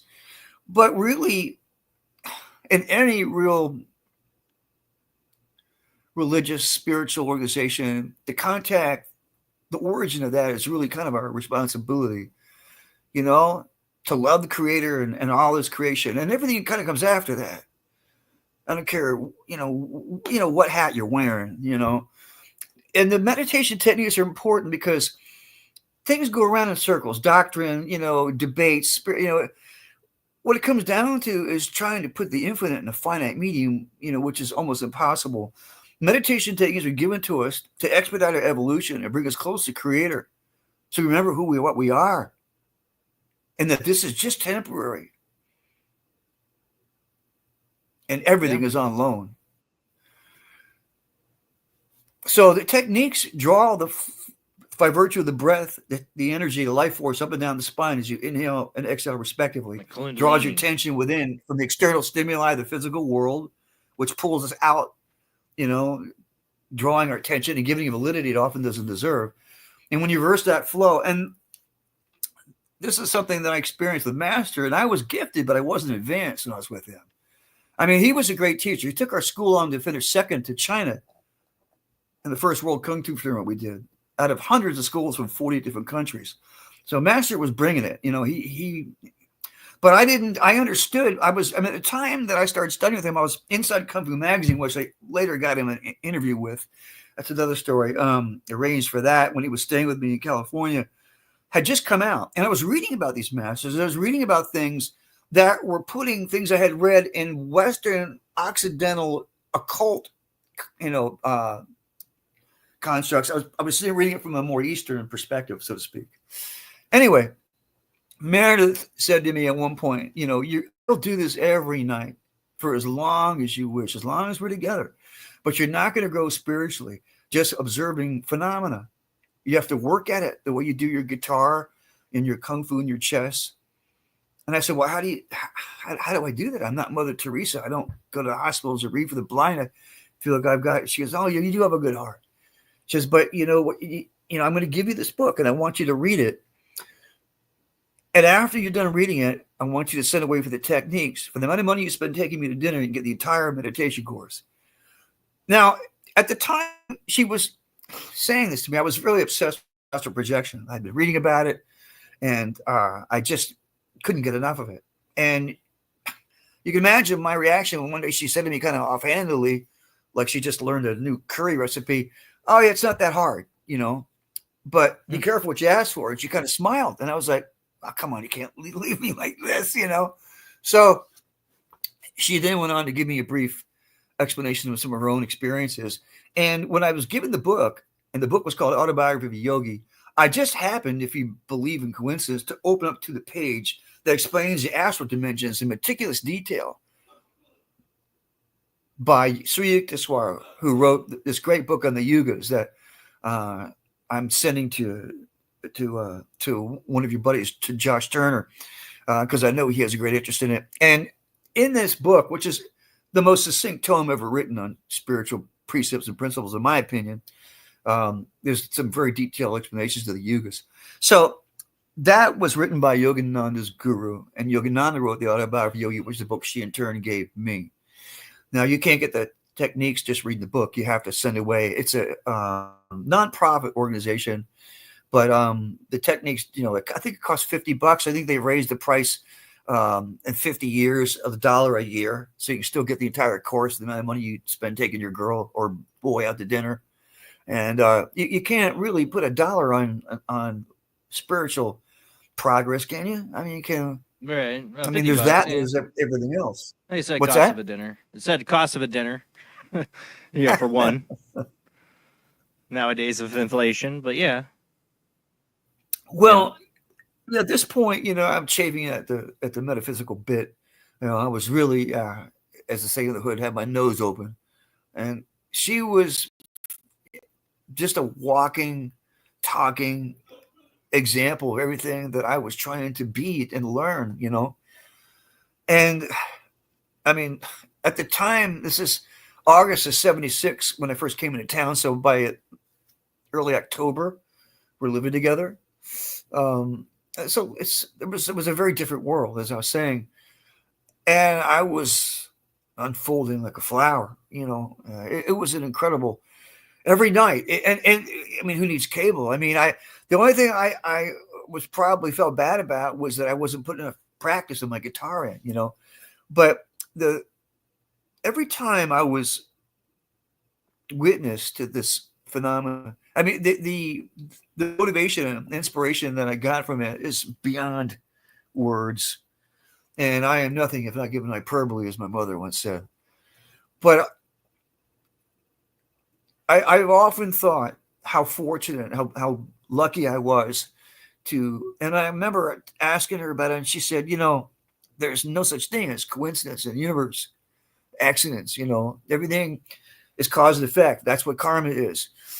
And I'm not here, as I said, to preach any doctrine, or I have no agenda here other than to share. I think this is a time in the world where there's so many things. I mean, I remember, I hope it's okay to drop names on the show. I mean, I'm not. You're good. Trying to put anyone in a light, but for the sake of convenience, I saw a filmmaker that I can't think of his name. The guy that did the documentary on Montauk. Oh, I have him on my friends list. Garetano. Yeah. Christopher Garetano. He was on one of Josh's shows, and at one point he said, this wasn't going on a few years ago.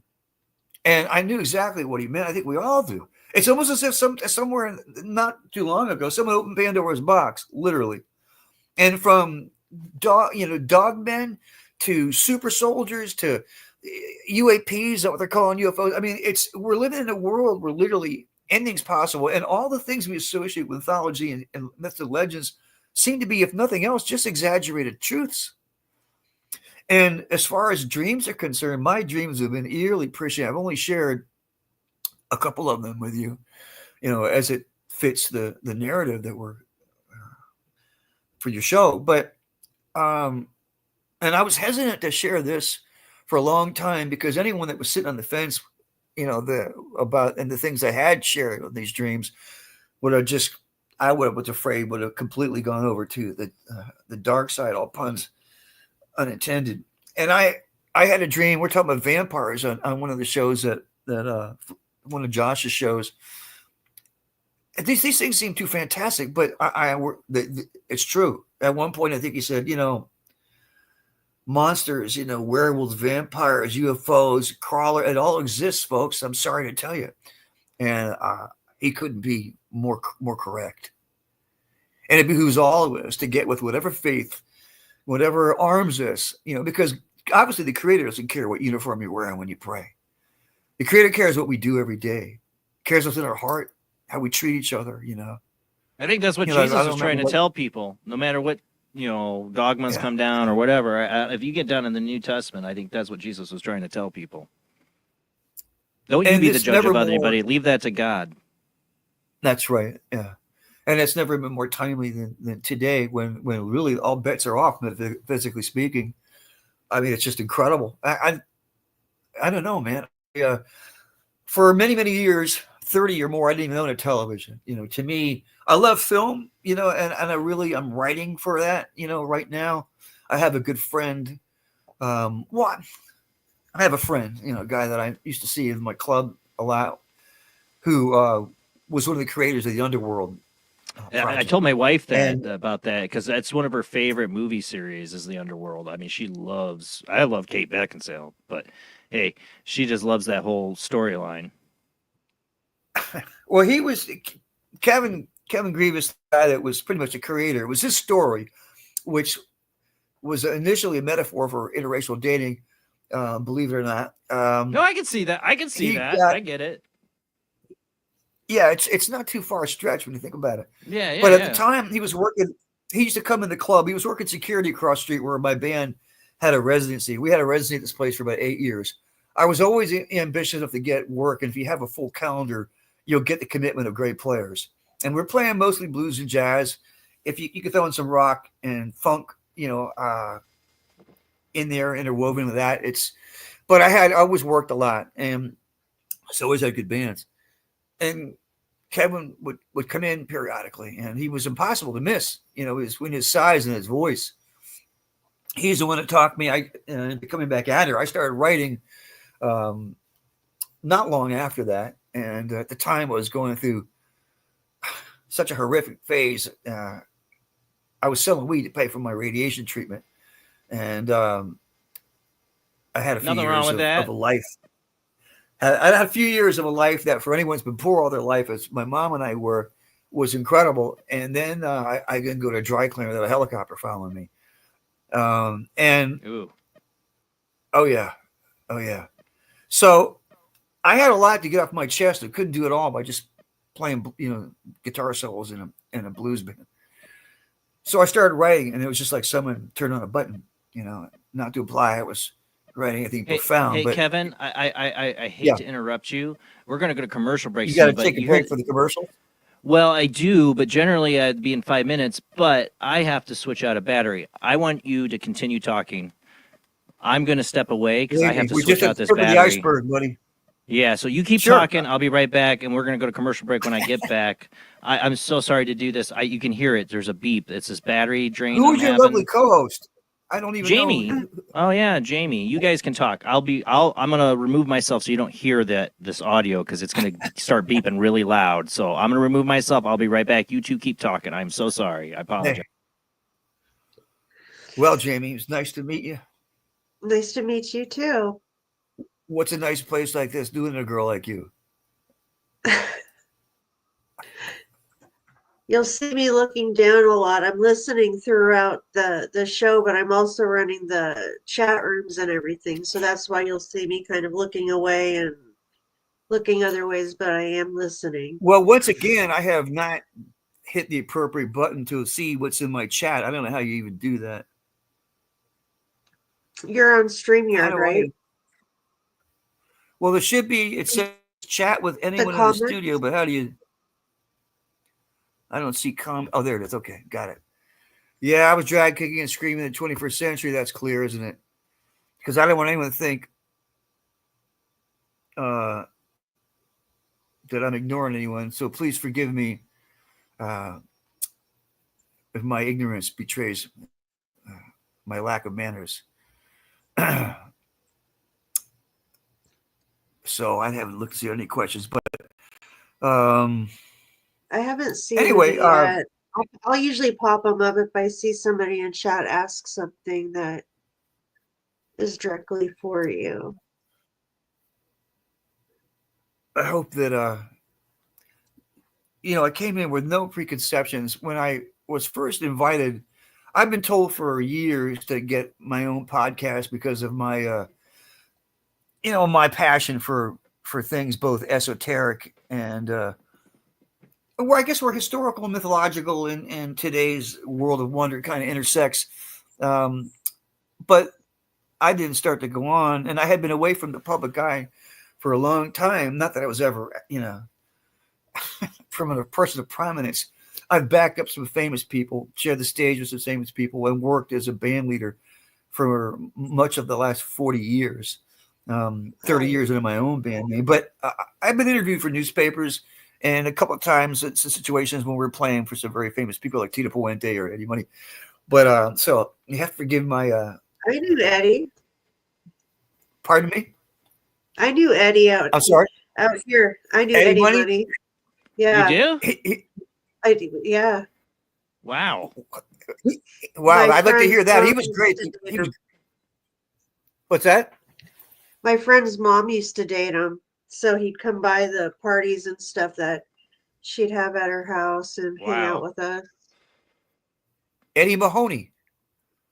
That was his Yeah. real name, Eddie Mahoney. Well, when we opened for him, you know, it was for the 20,000 people. It was the largest audience I'd ever played for. And I had done a lot of shows by that point. It was in my 40s. But I just remember he came up to me and said, "Who the are you guys, man? You're the best opening band I've ever had." And I wasn't thinking, I just said, "You know, man, I really appreciate that, but you really don't want to be an opening band in your 40s. And he looked at me and he kind of just put his hand on my shoulder and said, "But you got paid, right, bro?" And it kind of brought me down to reality. I said, "Yes, sir, we did. Thank you for that." Yeah, there you It go. was one of our better paydays. Yeah. All right. But he was That's a hoot. incredible. Yeah. It was actually for Recovery Fest. And one guy was being interviewed. He had just taken a hit. Oh, I shouldn't say all this on the. Oh boy, I keep forgetting to run a public. I'll stop right Yeah. there. Anyway, Yeah. We're gonna go to meanwhile, stop there. back to the ranch. We're gonna go to commercial break, so we'll continue when we come Okay. back. You'll decide what you want to say about Eddie Money, but we're gonna go to commercial break with our Well, I've guest got Kevin some Murphy. great stories about these famous people. Trust me. I bet. We'll continue on with that and Definitely more. And I want need to. a podcast. Yeah, definitely. Because I want to get a little more too into this, what you went with Meredith and the ectoplasm too, and like the seeing the face change and that stuff. We'll get in a little bit more, but we're also going to, Kevin, open up the phone lines when we come back. People, you can call in, join this conversation with tonight with our guest Kevin Murphy. If you want to join in, call-in numbers are listed in the show description if you're watching on Facebook, YouTube, or Twitch. But I will put them up on the screen when we get back from the short commercial break.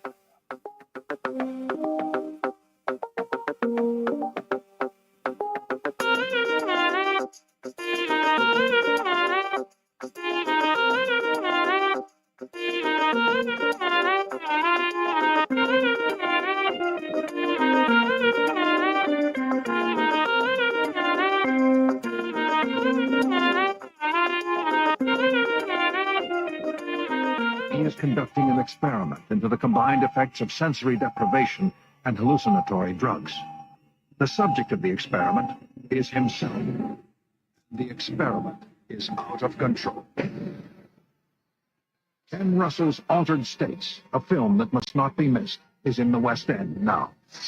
Altered States, Certificate X. Do you wish for more paranormal and spiritual content? The Paranormal Chronicles magazine is a free digital magazine crammed with the very best in paranormal and spiritual articles and features. No sign-up, no subscription, just free reading and knowledge for you. Read today at www.paranormalchronicles.com/magazine.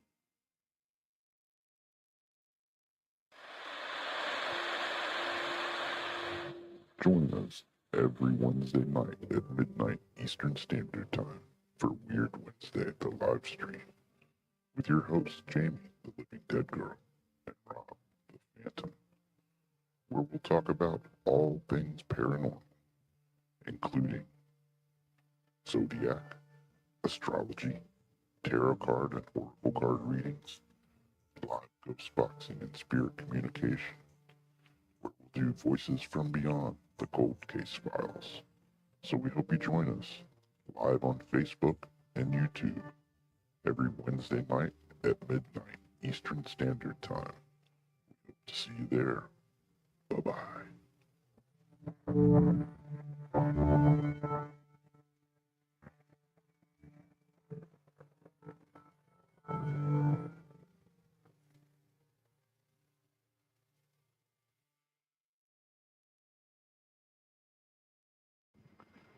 Paranation Magazine is a new paranormal magazine based out of Denver, Colorado. Our goal isn't just to give you the best paranormal content out there, but to promote paranormal unity. We're doing this by giving everyone an opportunity to tell their stories and to share their experiences. For more information, Follow us on Facebook at Paranation Magazine and soon paranationmag.com. I've Never Met a Dead Person I Didn't Like is the extraordinary travels of a young, alone, and broke psychic in the highly anticipated new book from internationally renowned psychic, medium, medical intuitive, and best-selling author Sherry Dillard. Critics have described I've Never Met a Dead Person I Didn't Like as an engrossing memoir, an empowering story of how a broken girl came to accept her psychic gift, a refreshing and fun read. I've Never Met a Dead Person I Didn't Like is available through Amazon, Kindle, Barnes & Noble, and wherever books are sold.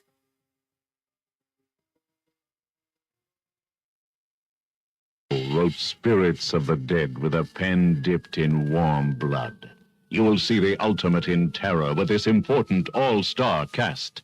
Brigitte Bardot, Alain Delon, Jane Fonda, Terence Stamp, and Peter Fonda in Edgar Allan Poe's Spirits of the Dead. Only Poe's demented genius could bring to the screen such horror and evil. Spirits of the Dead stars Brigitte Bardot, Alain Delon, Jane Fonda, Terence Stamp, and Peter Fonda. Directed by three masters of the cinema, Federico Fellini, Louis Malle, and Roger Vadim. Spirits of the Dead is an adventure in terror beyond your wildest nightmares. Spirits of the Dead in color is rated R. I've seen things you people wouldn't believe. Attack ships on fire off the shoulder of Orion. I watched sea beams glitter in the dark near the 10-house gate.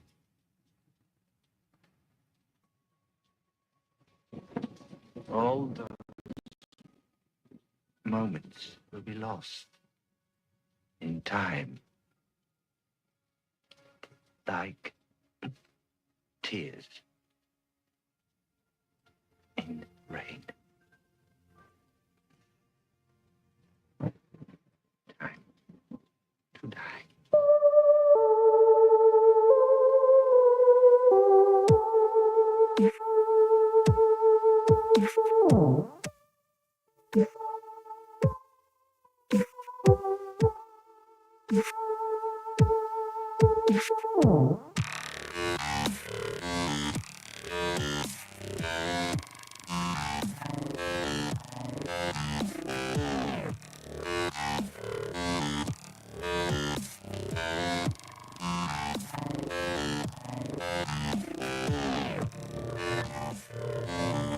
Well, that's weird. Usually I come in with a phone line here for a phone line, but for some reason my audio is not working on that, which is the phone line. But you generally call in 219-230-4444 or 219-230-4444 or 219. I gotta get the number 219. Or no, 219-230-4444, 260-225-9419. Skype IDs OOJBland OO or JBland Paranormal Soup. But I got to figure out what's going on with the phone line because I'm getting no audio from that. So I don't know what happened. I might have to replug that in. But hopefully we get that working. But let's go ahead and get back to the show.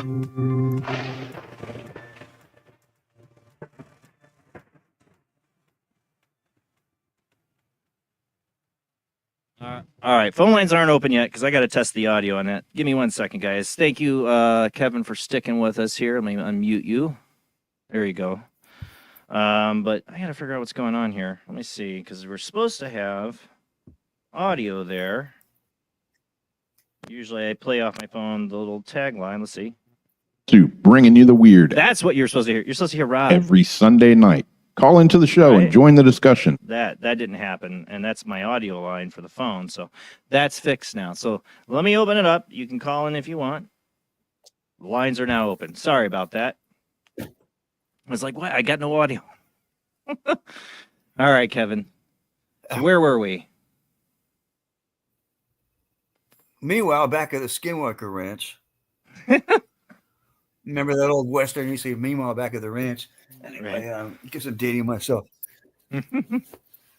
Yeah, there's so much to cover. You really, now that I'm calming down a bit, I mean, there's so many chapters to that. Astral projection was one of the things that they call it remote viewing. A lot of the terms have changed, but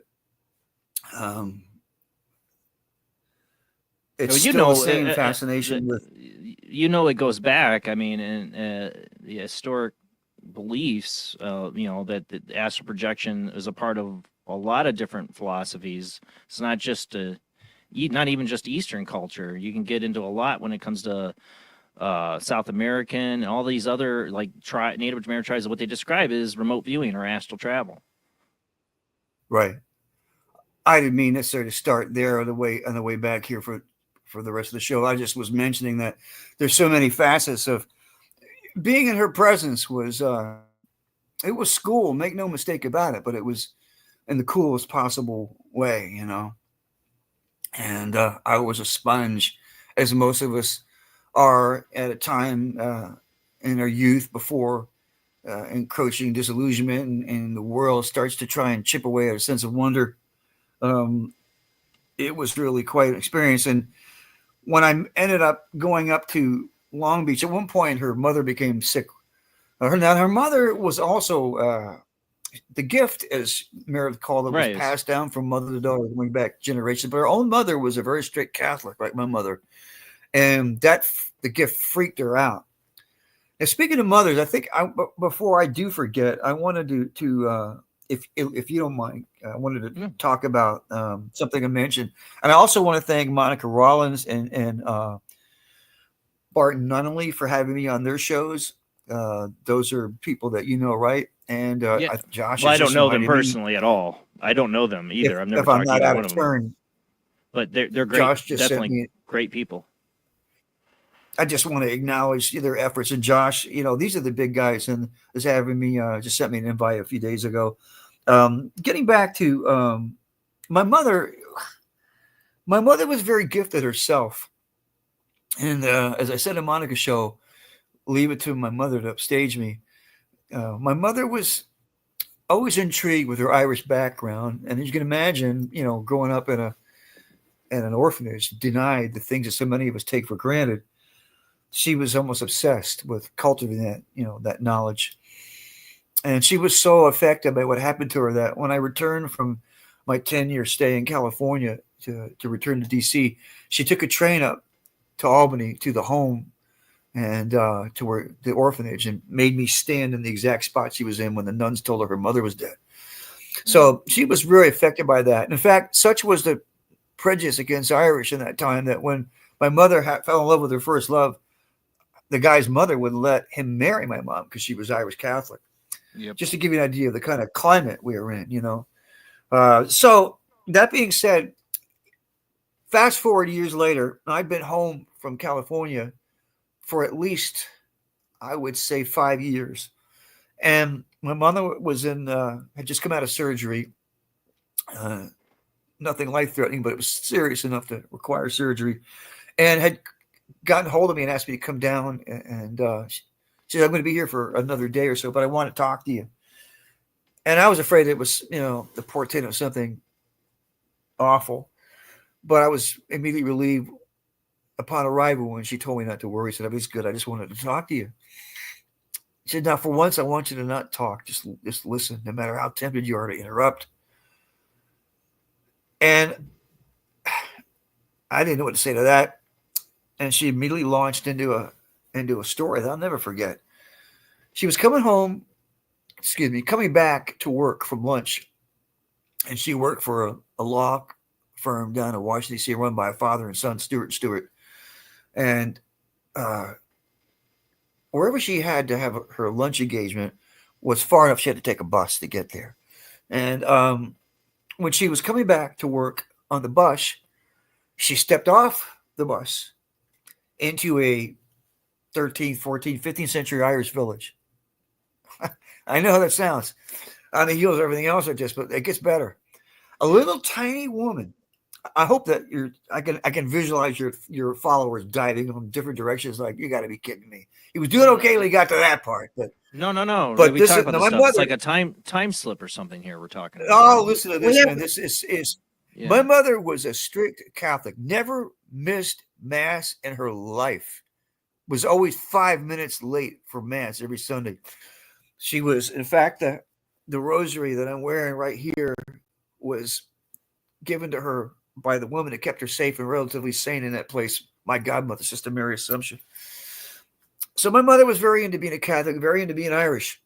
So she sets off this bus, and a little tiny woman, she said couldn't have been 4 feet tall, walked up to her and grabbed her hand and started jabbering away in Gaelic.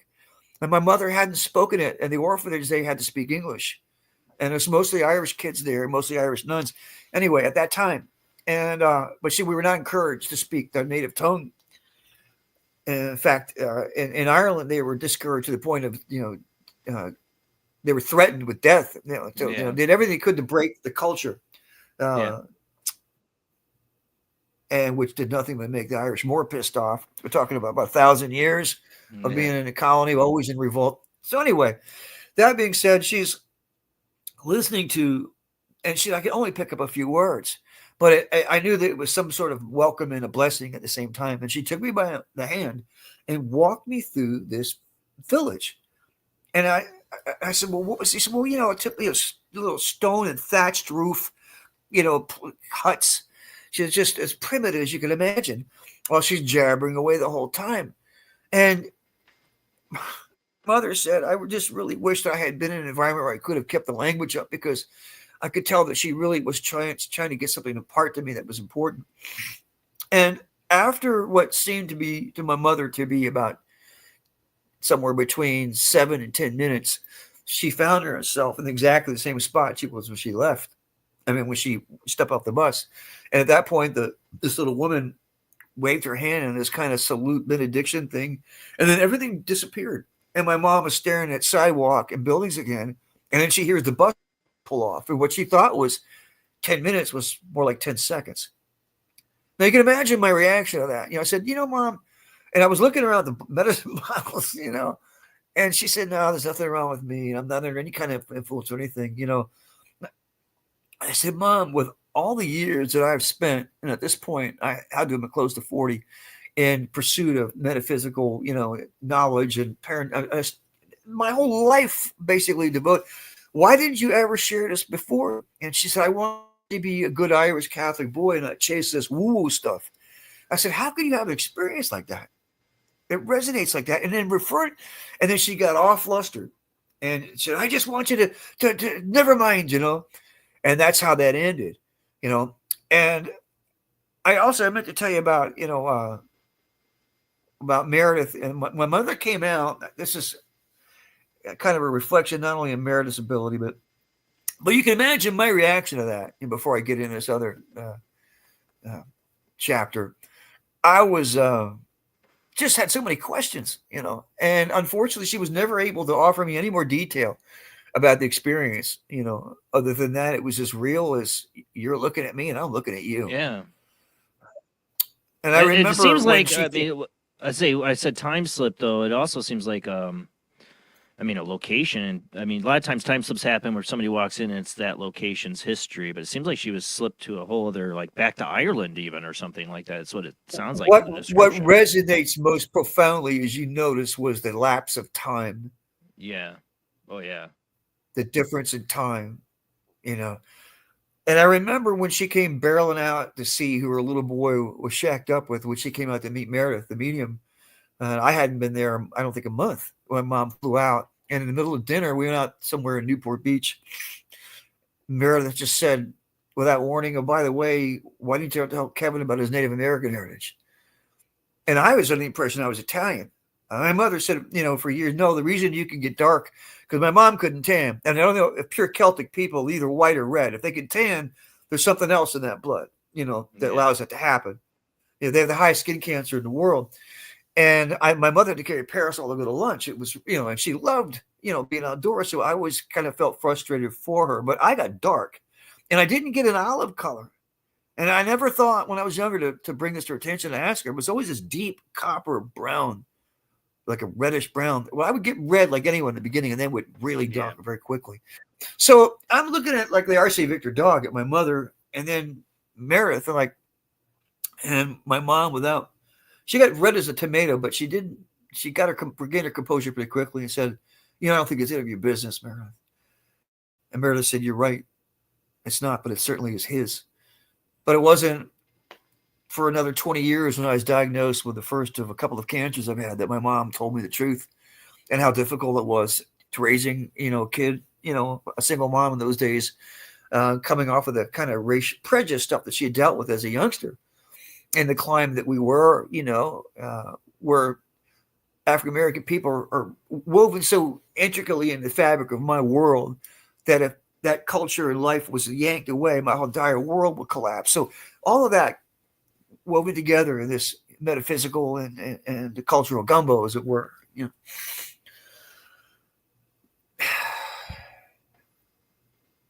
brought me to where I am today, talking to you.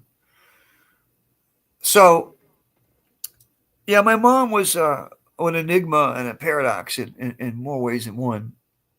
And no matter how I tried to get her, and whenever she could afford a trip back to Ireland, she would go there, and like a lot of people work really hard so they can take a vacation once a year. That's what she would do. She would, and she had her picture taken with Jerry Adams. Well, I've been there. I was over there in a gig in London. In fact, speaking of prejudice, I got in a fight in London with a guy that a big hulking, what we call a lawyer. They call them barristers over there, as you probably know. And I was at this bar, and the guy that owned it, his brother, was visiting from Antigua. And he, for some reason, was having trouble getting CDs. I don't know what. This is like 95. Amazon was very much. So I don't know why he was, but he was. And I'm talking, and this guy comes up to me and said, we got a Yankee. What's your name? I said, Kevin.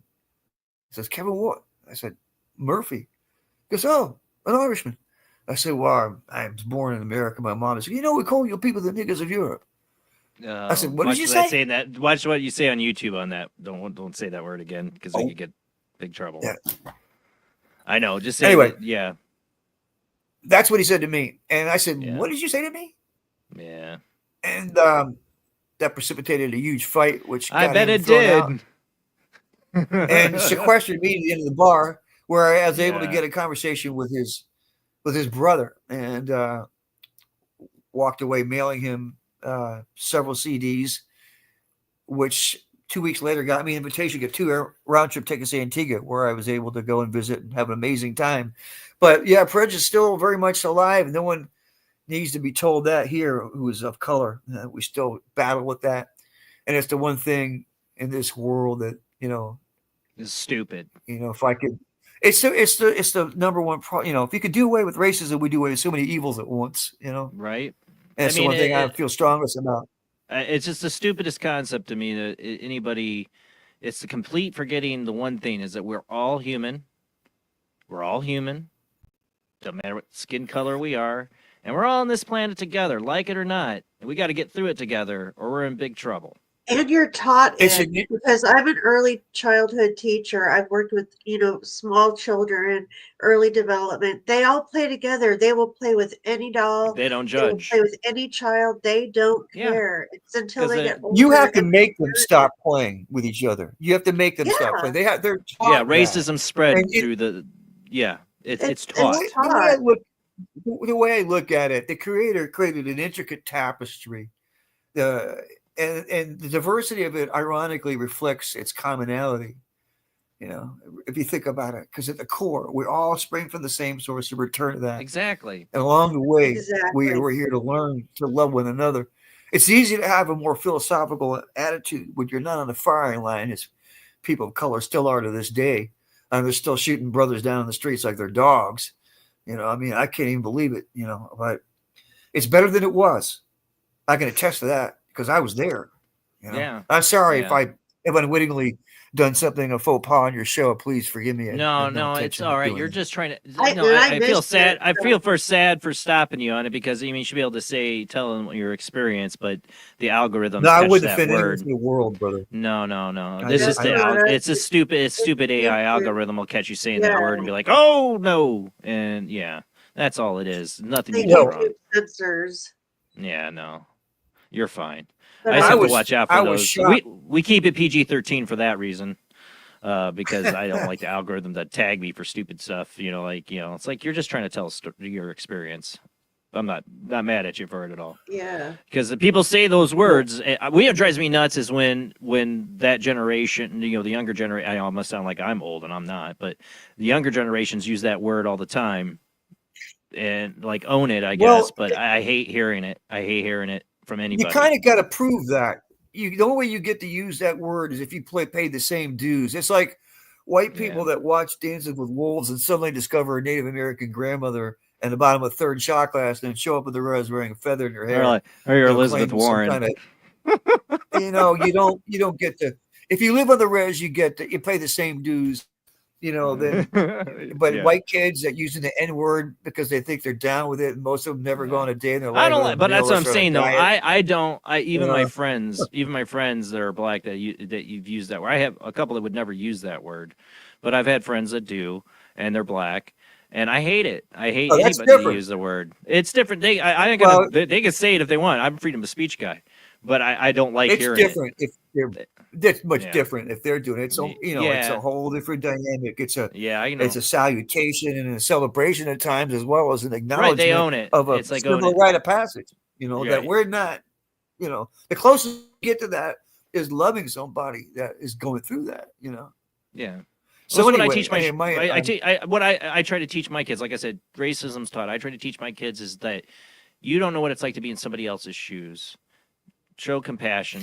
Don't judge others, and that's the best way to live. Is just try to be nice and show compassion. Treat others as you want to be treated. The golden rule. Well, I'm neither a wise or sophisticated man at age 70, but I know that everyone has a story we haven't heard and a burden that we can't see. So it behooves us all to be kind and be patient and courteous. And the biggest problem we have in this world is our own ego. The divisive elements. I mean, the people controlling all this nonsense, they love it when we're at each other's throats. So you got it. The divisiveness serves their own agenda.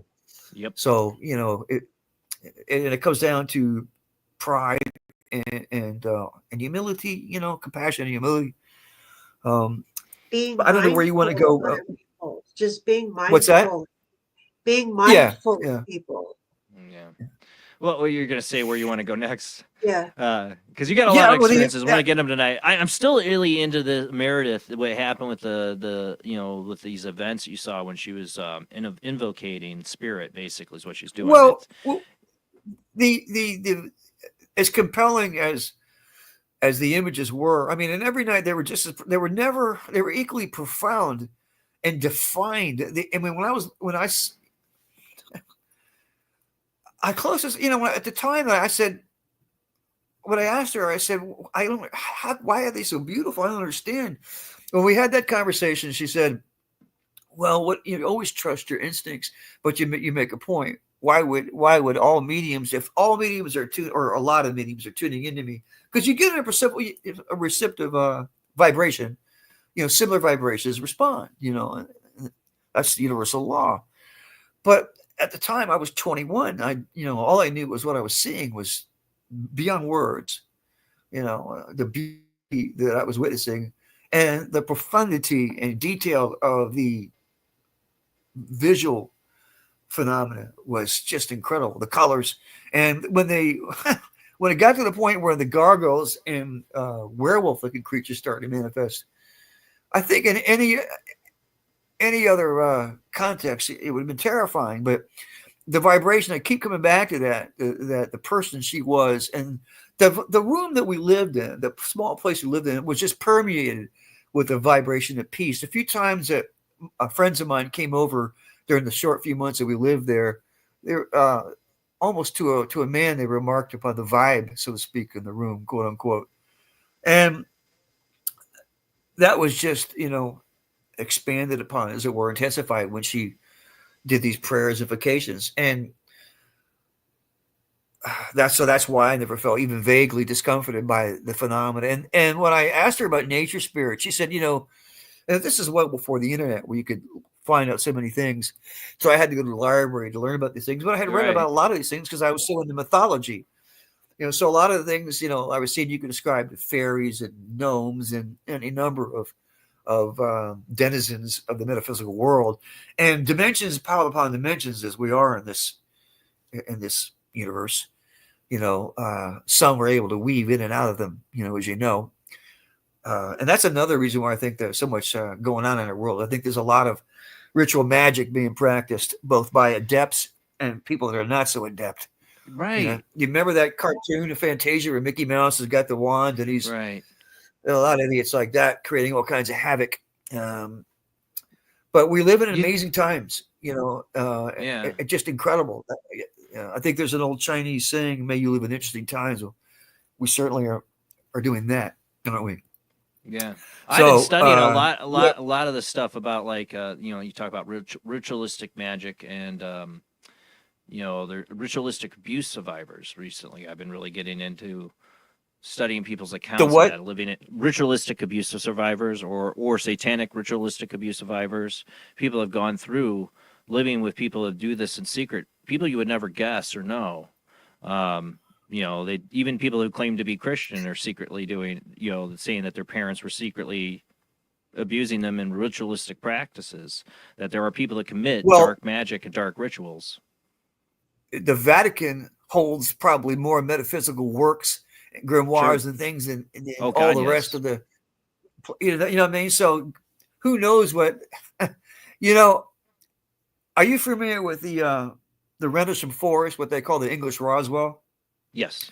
I read an interview with a woman who was living in a property adjacent to that, who said that for years after that, she's watched British and U.S. military wearing robes doing what people will call thelemic rituals, which is that was associated with Crowley, Aleister Crowley, and his.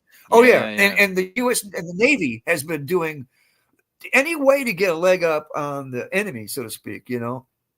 Meanwhile, our intergalactic neighbors are just looking at us like, "Oh fuck!" Pardon my language. Oh heck, the children got the matches. What do we do now?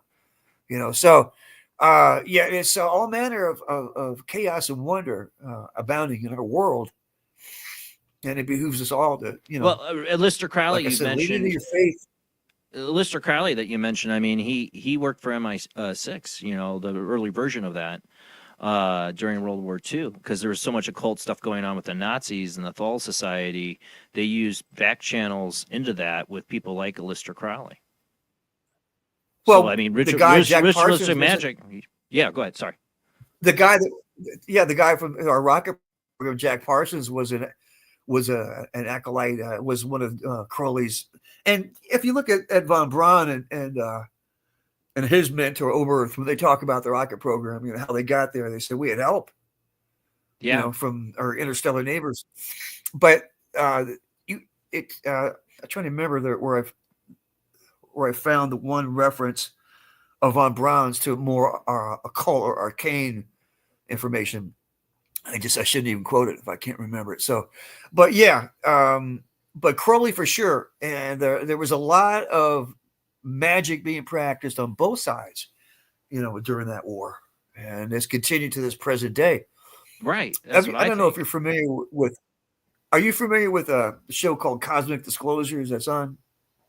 It behoove you to watch it. It's A to Z, and everything has to do with UAP, UFOs, genetic splicing, super soldiers. I mean, it's probably the greatest resource on cable. I stream it from Gaia. I don't have Gaia. Just, there's no way to exaggerate how important it is. Yeah, the information you get. Just to quote, for instance, Richard Doty, who originally said that all the years they went out of their way to slam Bob Lazar and impugn his scholastic academic background, and then everything he said about working on the reverse engineered. He said, "No, I'm here to tell you that I was hired to know that this information, everything he said is true, and not only do we have many reverse engineered spacecraft, but we also have live entities in that area, extraterrestrial entities, So we are up to our necks in the most incredible compilation of arcane and science fiction, as I say, has become science fact.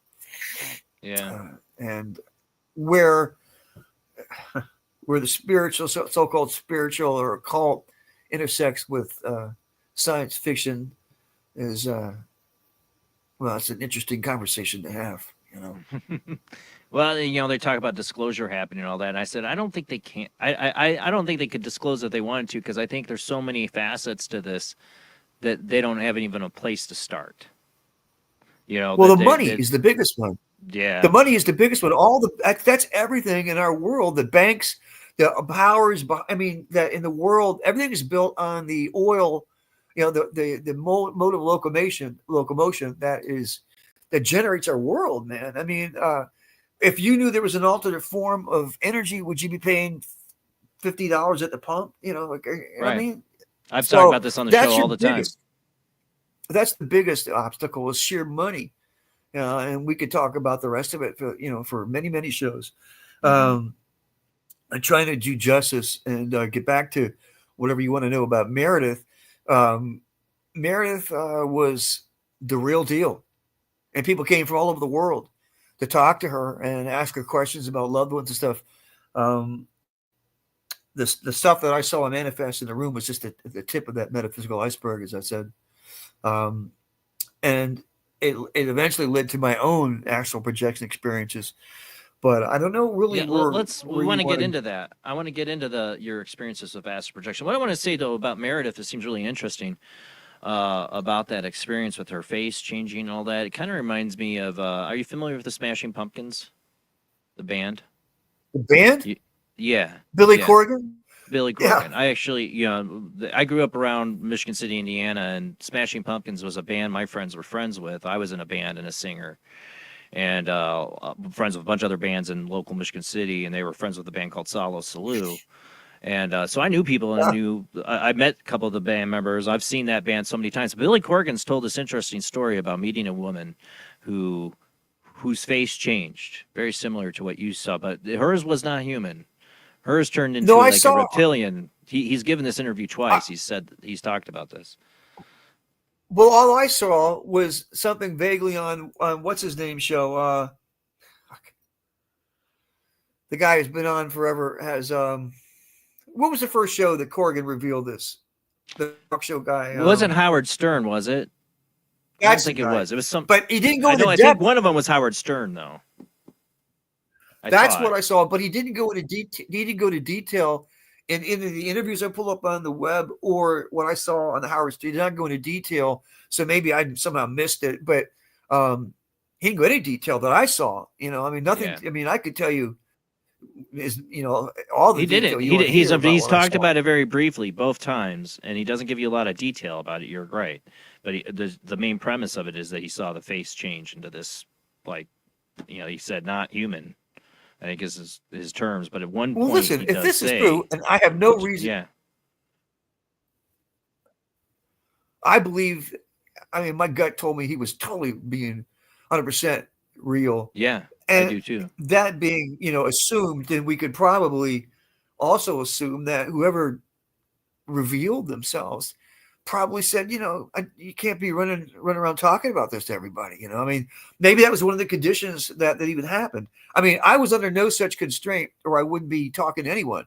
Right. No matter how much good I think it would do. Well, if she had said to me, "I don't want you to," you know what I mean? Yeah, I mean, what you saw was different than what he saw in a sense, because you're seeing like these angelic faces. I don't know what to put it, like beautiful faces and that. But then you did see the beasts and stuff.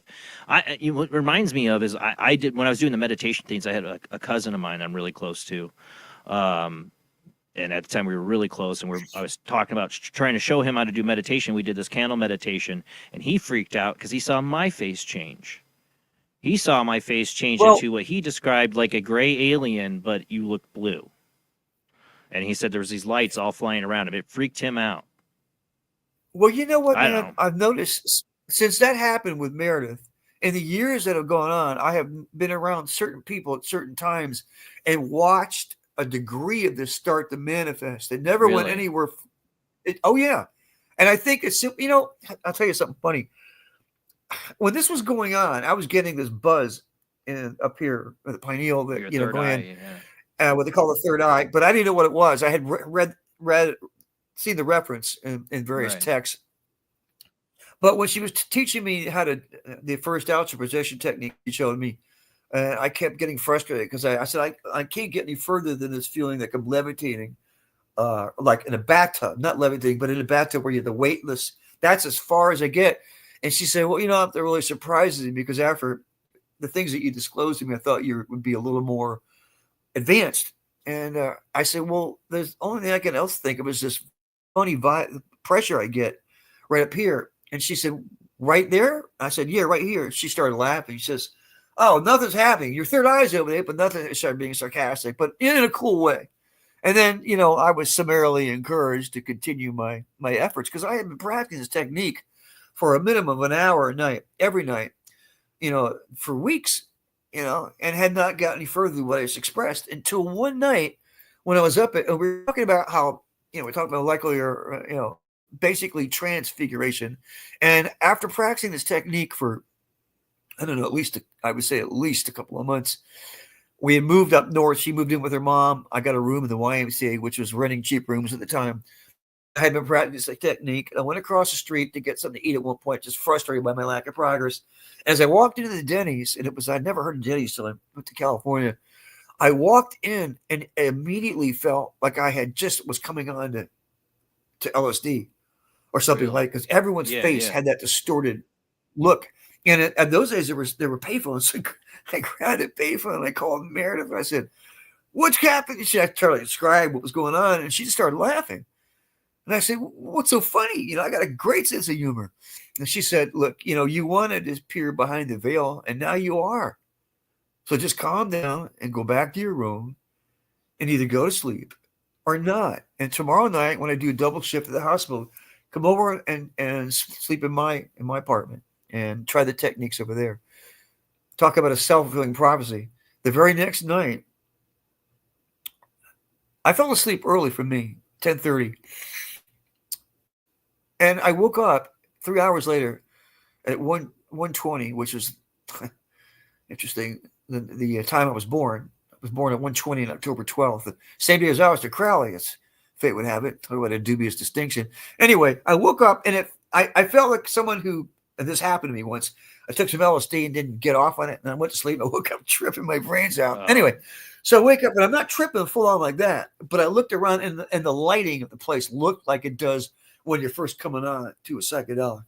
And I just knew it presaged some event. And so I just immediately started practicing the technique, and boom, went right out. And I didn't have the feeling of going through a tube or a tunnel like somebody, or didn't look back and see my body. None of the things that you're told, none of that happened. Simply 1 minute I'm in the bed, the next I'm in a valley lined by mountains all around me. Beautiful, breathtaking, like a Maxwell Parrish painting. And the moon was like that big, and I well, if I'm in what they call the lower astral, if I'm in the astral, then thought is immediately creative. You think of something, it's there. Right. Time doesn't exist there the way it does here. Things are immediately manifest, Yeah. So I willed myself to levitate, and I started to levitate, and it freaked me out so much that I would drawn right back to my body. And I was warned. She said, any strong emotion, once you succeed in getting out of your body, she said, keep yourself as level as you can, because any powerful emotion will draw you like a magnet right back to your body. And at the time, I was kind of, but I didn't really take it in like I should have, And as a result, I found myself in my body going, oh, man, I was there and I blew it, And I was, I had just sat up from the waist up, and then I went back down and went right back out again. Only this time, I was in the lower astral still, but I was on a path that was lined by trees on each side it looked very ominous. Branches with no leaves. It was very stark, almost foreboding kind of atmosphere. And I had the sensation of moving, but I wasn't walking, Right. And again, the detailed nature of the environment was like a Maxwell Parrish painting. It was incredibly beautiful, but there was this ominous feeling to it, and I drew me right back to my body again. And I just thought, I've had enough for tonight. So I went to breakfast for the next morning. She says, what are you going to do? I said, what do you mean? She says, well, people who've had that experience, they either go intrepidly onward or they go back to sleep. All puns aside. So, not long after that, we split up, and I went back to Laguna, and I had another one of those prescient dreams. And I was dreaming I was with my girlfriend in a Civil War era house looking for a medium. And I got at the top of this 3-story house, and I opened the door to a beautifully furnished but completely empty room. And I hear some laughing, and I look over and I see a little girl. In the corner of the room was a window. And I thought, how is she's, we're like 3 stories up, but I went, oh my God, she's the medium. She's levitating. I turned around and I hollered for Annie. I said, Annie, she's up here, man. And I turned around back into the room, and she was gone, but sitting at exactly the 45-degree angle that Meredith said every night when she went to trance was a grown woman. And somehow I knew that the girl was the woman now. And she looked up at me and she said, have patience, man of faith. And just then the phone rang, and it was a guy, the only other musician I knew who had read the autobiography of Yogi, and he was going to take me to the first church service.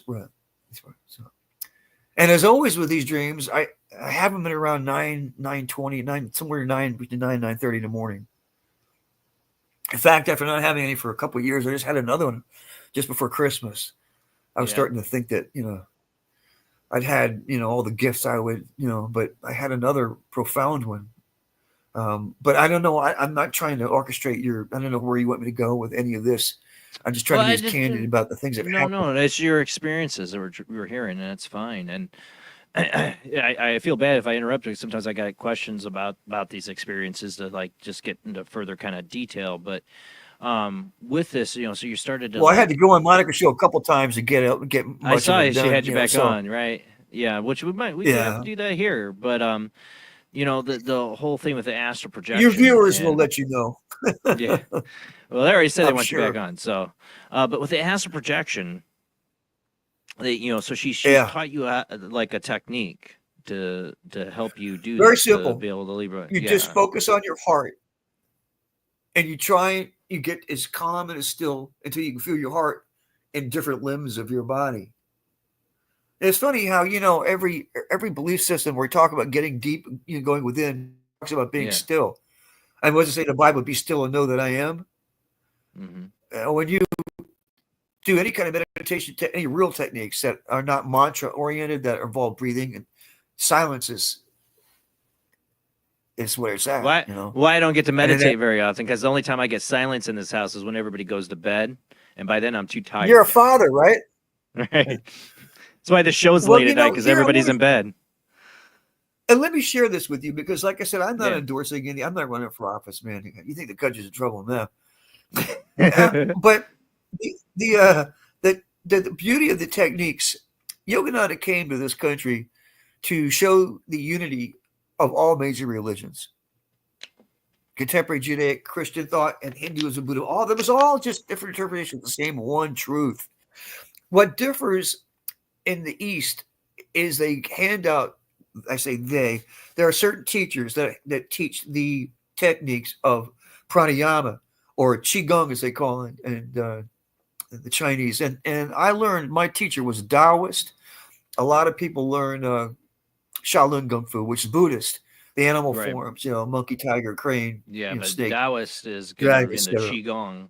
It's a different thing altogether. I mean, it ends up at the same place if you pursue it for enough, which is, place of peace, and maturity. But these were techniques that were taught because the ancients knew that our monkey mind, swinging from branch to branch and dragging our attention with it relentlessly, was a big problem. And that when we got that discipline through physical motion of a specific nature, that it would allow us to arrive at a balance that was a prerequisite for spiritual, motion forward in our lives. So I knew about these things before Meredith ever started talking, because of the benefit of having him around, my teacher. Astral projection was not something he talked about, but he was very strict too. He wouldn't even let us watch him work out. I had to sneak in to, leave class and go into the room where he really worked out. He was very humble. And if he lived in a room the size of some people's bathroom. Yeah. He had one suit that he had to wear for business, and workout clothes under his cot. He slept on a cot. And when I went to studio once, when I thought, I was so dedicated, I walked through a snowstorm. We had 6 inches of snow and I walked 7 miles to get to class. And I remember him telling, devotion is very important, but must use common sense. And he was holding cooking a pot. And I said, what is that smell? I said, it's pig ear, Chinese delicacy. And this man lived in Spartan austerity, as really so many of the great ones do. They don't do Oprah book tours. They have a live in humble obscurity for good reason. But for the amount of money, as I said, that you spend taking somebody to dinner, these techniques are available. And any technique, Master used to say that all major religions lead you to the same place when you pursue them with the same heart. Because as we were saying earlier, God doesn't care what uniform you wear, right? He cares what we do every day. Right. So you pursue anything with the same, and what he cares about is our difference. He, she, mother, father, same, yin, yang. Because after light and sound, duality was the next law that was put in, up, down, light, dark, fast, all duality. And we're always trying to separate duality, take away the bad, just stay with the good, right? Yeah. How's that working out? As they say. So you have to learn to transcend it, and with faith and purpose, it's something powerful and spiritually aligned, able to navigate this gauntlet of suffering and betrayal and, so many things. And I do believe that when we send out the currency of that vibration is profound enough, we'll draw to us people and places that correspond to that to help us in our next step forward. And that's hardly a profound thought, but no, I call it the force, or synchronicity. These things that bring us together, and they say, and if you're putting yourself in a more peaceful, positive mindset, which I work on all the time, because I'm a worrywart. You're going to attract those more. That's positive okay. things. That's good. And you can feel it, like those things that happen to you. Like I heard one thing you mentioned. I heard on Monica's show was like your hitchhiking thing. You had a lot of people. You had a lot of people in that experience that seemed to be, like you said, drawn to you positively, that like helped save you. Like one point, like you said, I think you remember you said something about serial murder that you hitched a ride with. all the experiences were such. It was almost as if that I was given a guardian angel. Right. That's what and I I mean. think the journey. But it was a microcosm of my life, or all our lives journey, in that you're given the benefit of beautiful spiritual people, giving from the heart with no agenda. And then you have, you got the dangerous too. I mean, that guy was definitely trying to kill me. There's no question about it. And when I don't know how much you want to repeat on the show, but when the truck driver picked me up to rescue me from this guy, he said, if you were my boy, I'd whoop your ass right here, right now. For hitchhiking? And I didn't know. I was. Yeah. Pardon me? For hitchhiking? Sorry. Was he talking about whooping your butt for hitchhiking? Yeah. Yeah. Because he said they discovered the bodies of 6 different people, 3 of whom had been armed servicemen along the same stretch of road. Yeah. In the last couple of years. And I didn't Missouri, if I remember left right. from Virginia. This is Missouri, and it was the part of Missouri where there was it was so flat. I remember there being no houses, no hills, nothing. But it was a moonless night, and this guy had picked me up at a rest stop, and he said, "Anyone going to Oklahoma City?" And I had just gotten out of a tough situation in East St. Louis, where I had been let off by some guys, and just blundered into this.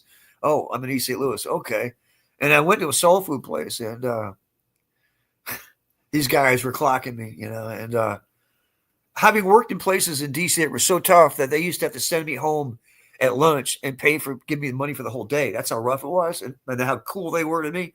So I knew I was no stranger to.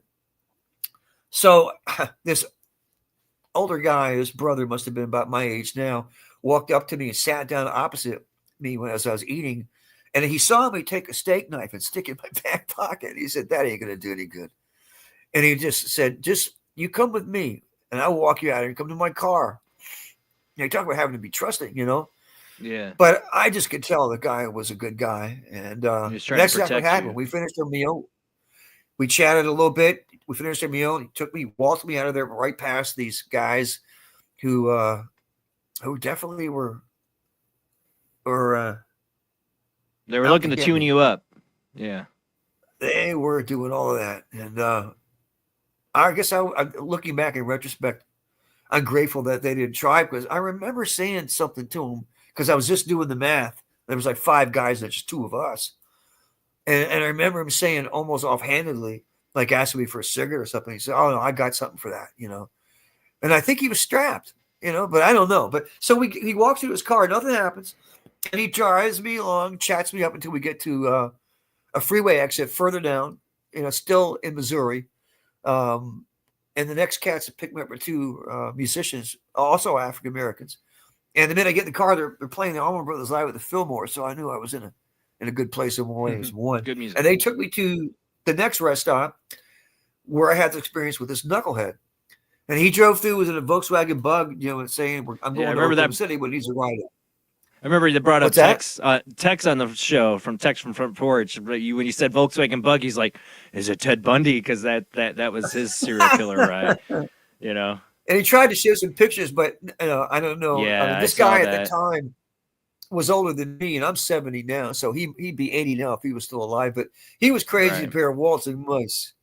He was like a buzz cut, clean shaven kind of guy. Like, well, it wasn't a buzz cut, but it looked kind of like more hair like your length, but shorter in the back. I can't see where yours, but no, it wasn't a buzz cut, but it wasn't. I had long hair, and but he was he put on give the impression of being quite normal until we were about maybe 5 minutes down the road, and he started talking about scripture.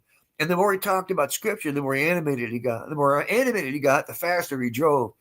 And we were taking turns in the freeway at 80 miles an hour. I was freaked out. And my guitar, I had a Gibson ST Standard in the back seat, and I was very concerned with. I was hitchhiking with a sleeping bag, a Gibson SG, and a little tiny airline bag with clothes in it. But yeah, and then the guy when I was saved from this, I finally got out, because it got to one point where he reached an epiphany and said, "I think the devil's in the car, and he better get out." And he pulled the car over. He had been slowing down as he was, talking. And I got out, and I was scared because I had to pull the seat back to get my guitar and expose my spine to him as I did. And I reached back for my knife and I couldn't find it. I figured it had fallen down in the seat. And when I was grabbing the guitar and pulled out, I saw the knife on the floor, but I was afraid to reach and grab it because he was staring right at me. It was I wonder if he saw the knife. I wonder if he saw the knife on the floor. No, I don't think so. No, I think I would have noticed his change in vibration if he had picked that up. Well, there was a couple. I got out there and I just backed. What year was that? 1976, August. Yeah, see, there was a couple different serial killers that operated along Route 66 from the 70s to 80s. I can think a couple. You know what, that man? Worked that area between there and California. I never tried to research this later, but I do know what that truck driver said. Maybe he was just talking to scare me. Maybe he said, "I got a son about your age. And if you were here right now, I'd whoop your ass." And then he proceeded to tell me about the bodies they had seen along a stretch of road I don't remember if it was a 10-mile but it was something more than just, that little area where they had found bodies in the last couple of years. And he was worked up. So I could tell he meant it, Yeah. And then he took me to a really cool rest stop. And the next guy that picked me up was a real rodeo guy from Austin, Texas. And, we drank Budweiser and sang Beatles songs for the next several hundred miles, but, that was, as I said, kind of a microcosm of my journey in general, which has been fraught with peril times, but filled with wonder most of the time, I have to say, and some mendacity too. I mean, you got to deal with that in life. Meredith, though, was worth it. Oh, I guess I kind of knew. And when I had, years later, I had another dream about KC, and I was locked up at that time. This gift,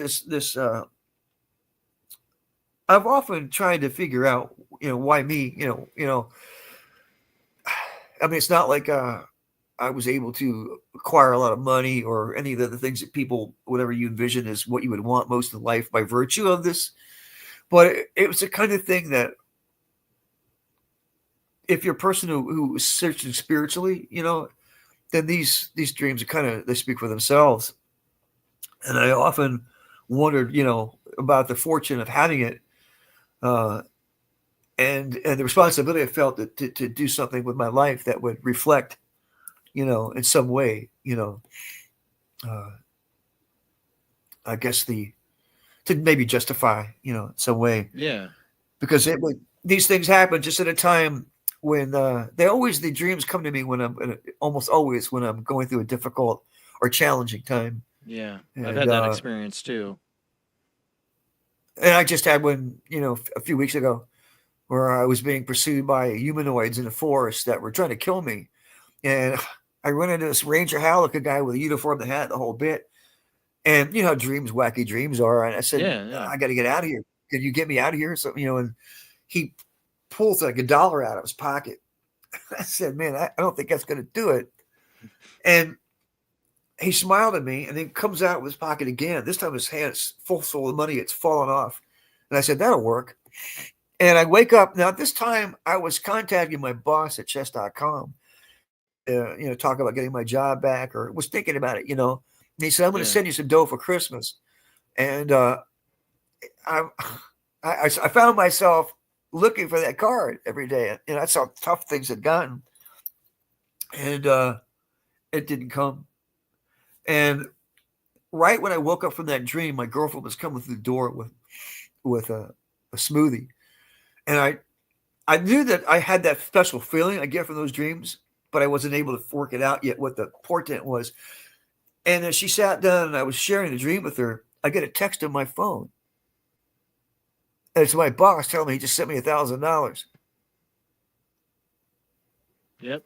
That's how they work. So now I know what the handful of money was that was falling over to, And that's probably We're gonna go. Well, I've had a lot of I was gonna say I've always been fascinated by dreams, especially dreams of the future in a sense. That seemed like like a symbolic dream. I've had those. I've had the ones where I've seen exactly how the future is going to play out. So I've always been interested with times and dreams and and I've had dreams of my past lives. So we can get more into your dreams and stuff because I know some of this topic is that tonight. We're going to go to our last commercial break and we'll have about a half hour left, Kevin. So just give us about a few minutes. We're going to go to commercial break and we'll be right on back, guys. Phone lines will be open. Nuggets left to share. Yeah, definitely. And like I said, we're probably going to have you back on again, too, after this. But phone lines will be back open again when we come back. If anybody wants to call in, join this conversation, have a question for our guest tonight, Kevin Murphy. But we will be back just after a few minutes. Hey, man, can you hear me, Jason? Yeah. I won't hear you here there in a second, though. We're going to go to commercial break. We'll be right back. So just hang on. All right? Okay.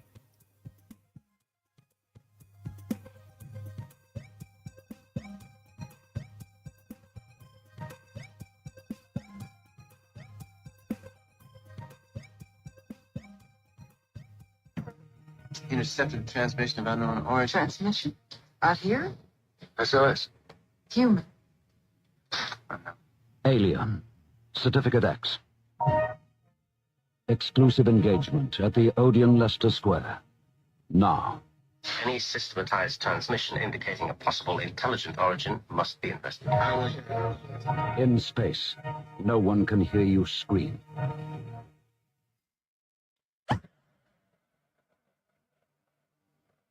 If you are interested in discovering the truth about the paranormal and want to hear from leading researchers in the field, join Justin Brown on his 3 weekly shows named My Paranormal Soapbox, Necromancer Live Show, and the Supernatural Symposium, live on Facebook, YouTube, and interfacedeath.net.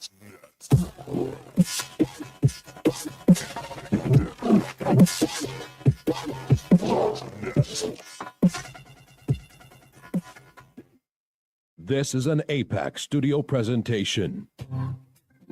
Hi, I'm Barry, owner-operator of Barry's Barometer Barn. Lately, I bet you've been lying awake at night asking yourself, how many barometers do I really need? Well, at Barry's Barometer Barn, we think you need more than one. Otherwise, we're gonna go out of business. Remember, at Barry's Barometer Barn, we don't know the meaning of high-pressure sales. Come on, folks, buy another barometer. I'm trying to put my kids through college, I've got a family to support, and a secret mistress who isn't cheap. Visit Barry's Barometer Barn, 000 Storm Drive. Come on, folks, buy a barometer. I'm Barry's older brother, Larry, and every time one of you people walk past the store without coming in, Barry beats me.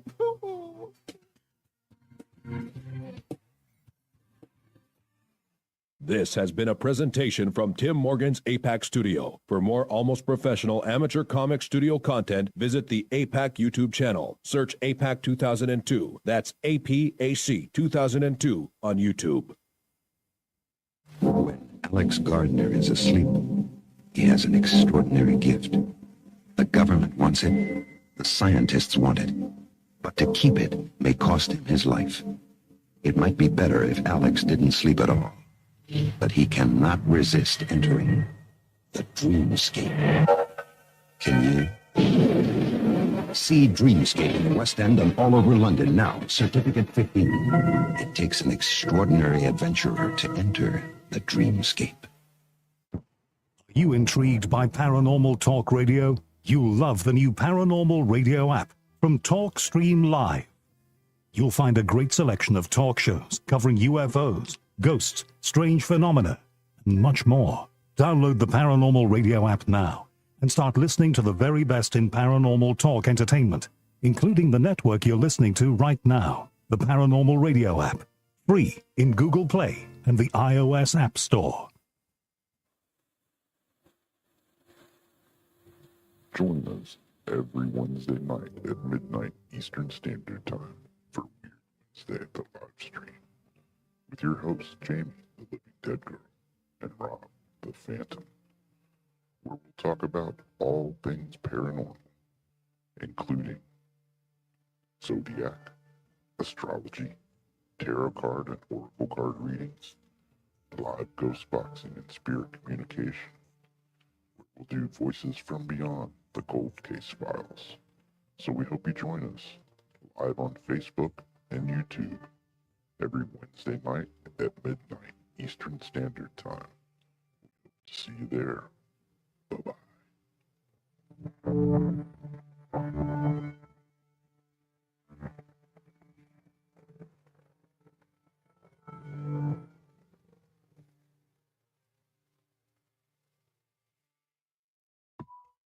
Since 1948, Fate magazine has brought you reports of the strange and unknown, all of them true. Fate Radio is carrying on that tradition, bringing you the unusual, macabre, strange, and bizarre. Join host Kat Hobson Sunday nights from 8 to 10 p.m. Eastern, WBHM Digital Broadcasting.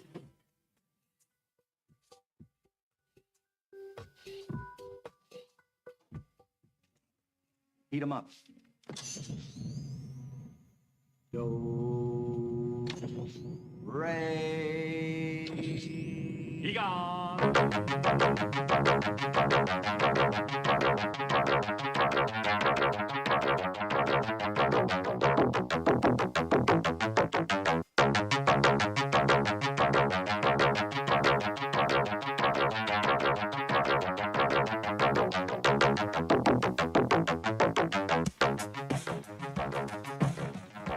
The discussion. The call-in lines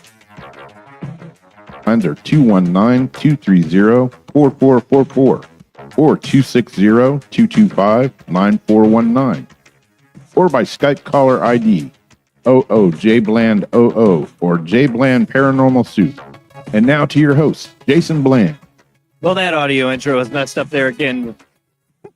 It's whatever. But you got the phone lines. They are in the show description, 219-230-4444, 260-229-9419. I think I get those always mixed up. But they'll be in the show description. You want to call in. We got a half an hour left with our guest tonight, Kevin Murphy. We're talking about mediums, his experience with this medium named Meredith, and Ectoplasm, his persistent dreams, astral travel. We'll get a lot of different topics in his incredible experience. We'll definitely have to have him on again.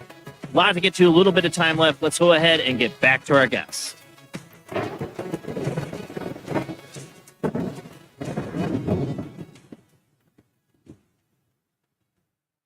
All right. There we go. Okay, let me get Kevin back on here. All right, Kevin. Sorry, I had to cut you off there. We're going to commercial break. Yeah, I can hear you. That's okay. I should have clarified that her professional name as a medium was not Meredith. It was April, and her last name was Douay, like the Bible, Douai. So that being said, I don't know where you want to go with this. The Prescient Dreams is funny how things happen. I had a friend of mine who I grew up with. I mean, we were kids together, knew each other from the age of 5 until when he passed away in his mid-30s, who's come to me 4 times in his dreams. But I think that's not unusual. I think there's so many reviewers who have had experiences like that, that the frequency with which I have these things is what, and I guess the kind of inherent message that I seem to get, which if nothing else is just a further exhortation to continue on the spiritual path and not give up, to keep having faith despite the evidence, the contrary around us, of things that challenge that faith, you know. So I don't know how much of that. I did cover one dream I had that was very profound. I had 2 friends that I met hitchhiking. You mentioned hitchhiking. And I was friends with both of them until the day they died. I met them 5 years apart. They both passed away 5 years apart. And they're both their names started with the letter G, which sounds trite when you think about, you know, the general import of the show, but just being real with you. And my one friend, Gary, had passed away to diabetes-related issues 5 years before. My friend George, he was a musician who had picked me up hitchhiking, and as I said, and you know, sometimes when you meet someone, you know, you just know them from another life. I got in the car, I looked at him, he looked at me, and I said, I know you, man. He goes, I feel the same way. We drove up the top of the world, talked for the next 3 hours about God, music, and women, not necessarily in that order. And we were friends for the next 40-something years. And when he got diagnosed with cancer, I remember when he called me from the road, he was working with, I can't remember. It was Delbert McClinton or maybe going back to Michael McDonald. I remember telling me that he was sick. And he said, I never get sick, you know me. And I just had a chill up on my back. Yeah. And when he was diagnosed, I guess I wasn't that surprised. But he went into remission. At least that was the impression I got. Later, his ex-wife said that he never really went in remission. But that was the impression I had. Anyway, in this dream, as far as I'm concerned, he's okay. He's working out again and everything just seems to be hunky-dory. But in the dream, he's sitting next to my friend Gary, who's already passed away. And they're sitting up in the seats. And we're in the back of a station wagon. And they're right next to each other. And I'm on the other one side of George's side. And there's a blonde woman I've never seen before on the other side of it, looking at me like she wants to say something, but she can't. I'm trying to communicate with both Gary and George, and they're both like statues, just as stiff and as like stone, and looking straight ahead, not saying a word, oblivious apparently to anything. And I looked over again at her, and she had this expression, this helpless, you know, expression that she wanted to convey something, but she couldn't. And in the dream, I fell asleep, so it was kind of like a dream within a dream. And when I woke up in the dream, they were gone, but she was there. And she just looked over at me and she said, Kevin, they moved on. And when I woke up, I knew he wasn't going to make it. Yeah. He was gone 6 months later. That was the first time dream of the kind that was like a portent of something ominous, you know? Yeah. But it's amazing that they happen. I have another friend, he's kind of mentor of mine for many, many years, older than me by a good decade. He was the first African-American ever hired at Sears Roebuck, so he has some stories. And he walked me through a very difficult time in my life when I was going through cancer and divorce simultaneously. I was in diapers. And he was from the era of the music. I looked up to him for so many reasons. And he passed away, and I was just leveled.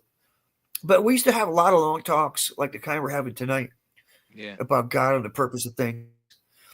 And he used to say to me, I just can't find a church that works for me. You know, I mean, they're all full of so much hypocrisy. We want to talk about all the wars fought in the name of religion, etc. And he was the most innately kind, and he was deep intellect, first of all, deeply spiritual person I probably have ever known that wasn't dedicated to a specific, faith and acting like a preacher or something like that. Right, right. He just was just about that, metaphysically speaking. But I remember so many times, almost like a mantra, I just can't seem to find it. It wasn't like he wasn't a searcher himself. I can't find a church. It should have been on his t-shirt. Can't find a church that works for me. Well, anyway, he passed away and I was really devastated. And I had a dream. I was back at the club that I met a guy from Underworld at. And I'm late getting back to the stage for some reason. I can't find half the guys, and I'm panicking. And the phone rings and I have a sport coat on, which I didn't often wear for gigs, but I look to get the phone and the pocket's sewed up. And just as I'm doing the math, I look over and I see my friend Bill coming up from the kitchen with a plate of food. It was a soul food. That's the soul food. That was the food that the restaurant prepared at this nightclub. And he had a full plate and he was dressed to the nines. And he looked at me and in a very grave but friendly manner said, "I finally found a church that works for me, Kevin."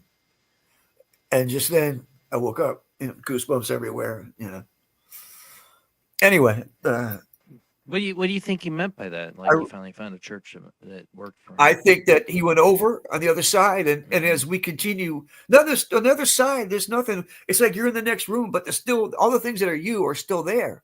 Yeah, the desires, the resentment, all those things, because it's our soul. I think when we go over, we have this feeling like, oh man, it's like someone threw a pail of cold water on us, and all of a sudden it becomes so obvious, so many things that in this world with all its temptations and energies that are there, that are the gauntlet we walk through to get to the yellow brick road, spiritually speaking, all those things are released from us so that everything is very clear. The struggle's here. It's easy to be a saint in the monastery, but out here is this is where the struggle is. Right. This is where the test is. And I think what he meant was he released from all of the distractions and things that had kept him from going forward, metaphysically speaking. He was in a place where he's getting all the learning that, right. I didn't think he really needed to learn anymore. He was already a very highly evolved, spiritually speaking. And I only saw him lose his equanimity once in the 27 years I knew him. Sometimes we get stuck on lessons, though, and we'll keep having to repeat that until we finally pass that. That's so true. We keep getting the same lesson in different forms until we get it. Until we find and we mean it. Yeah. Yeah, I get that. Yeah. And that's all of us, because God loves his creation. He loves us as much as he loves the saints. He loves us. He loves every one of us with all our flaws. The only thing that the Creator doesn't love is, like I said, is he doesn't care about our mistakes. He cares about our indifference. And so I think each one of us has a responsibility to find which works for you, and be loyal to it. Yeah, I'm somebody like your friend. I'm somebody like your friend. I feel like I'm very spiritual. Like, I believe I've had my spiritual experience with my shadow person led me to God. I believe in a higher power, but I don't believe or belong to any certain religion or church. I believe in Jesus Christ, but I don't call myself a Christian. You're right. Here's what I thought. What I got from my journey was that, and it's funny. Yogananda used to say, just practice the technique. And I found that it works with the precision of mathematics. When you do it correctly, it's impossible to not feel that presence, whatever you're going to call it, God, peace, whatever, higher power. And it stills the internal dialogue, the chatter that drags us relentlessly along. Oh, yeah. And it puts it in its proper, but it takes work. Everyone gets, I think, every one of us that is sincere on this path gets what we call like a beginner's luck. Although none of us are really beginners. We've all been there so many times. Right. To have this conversation means that we've been on this path many lifetimes. And so we get when we adopt a strict path that involves a discipline where you sit, your spiritual bookends of the day, in the morning and the evening, You get up and you thank the Creator that you woke up. At the end of that journey, that night, you think that you're still there. And you also go into your prayers for others, your own wishes for, your ambitions for yourself. But you really want to get quiet and get close to that energy that we would call euphemistically as God. Yeah, or the Be force. still, know that I sometimes call it the force, but when you describe like the way okay. God, It doesn't God really is, matter. You know what they say? That's my experience with it is that feeling of complete compassion and love, no judgment, and it's always there with you. You will know what saved me. You will know it.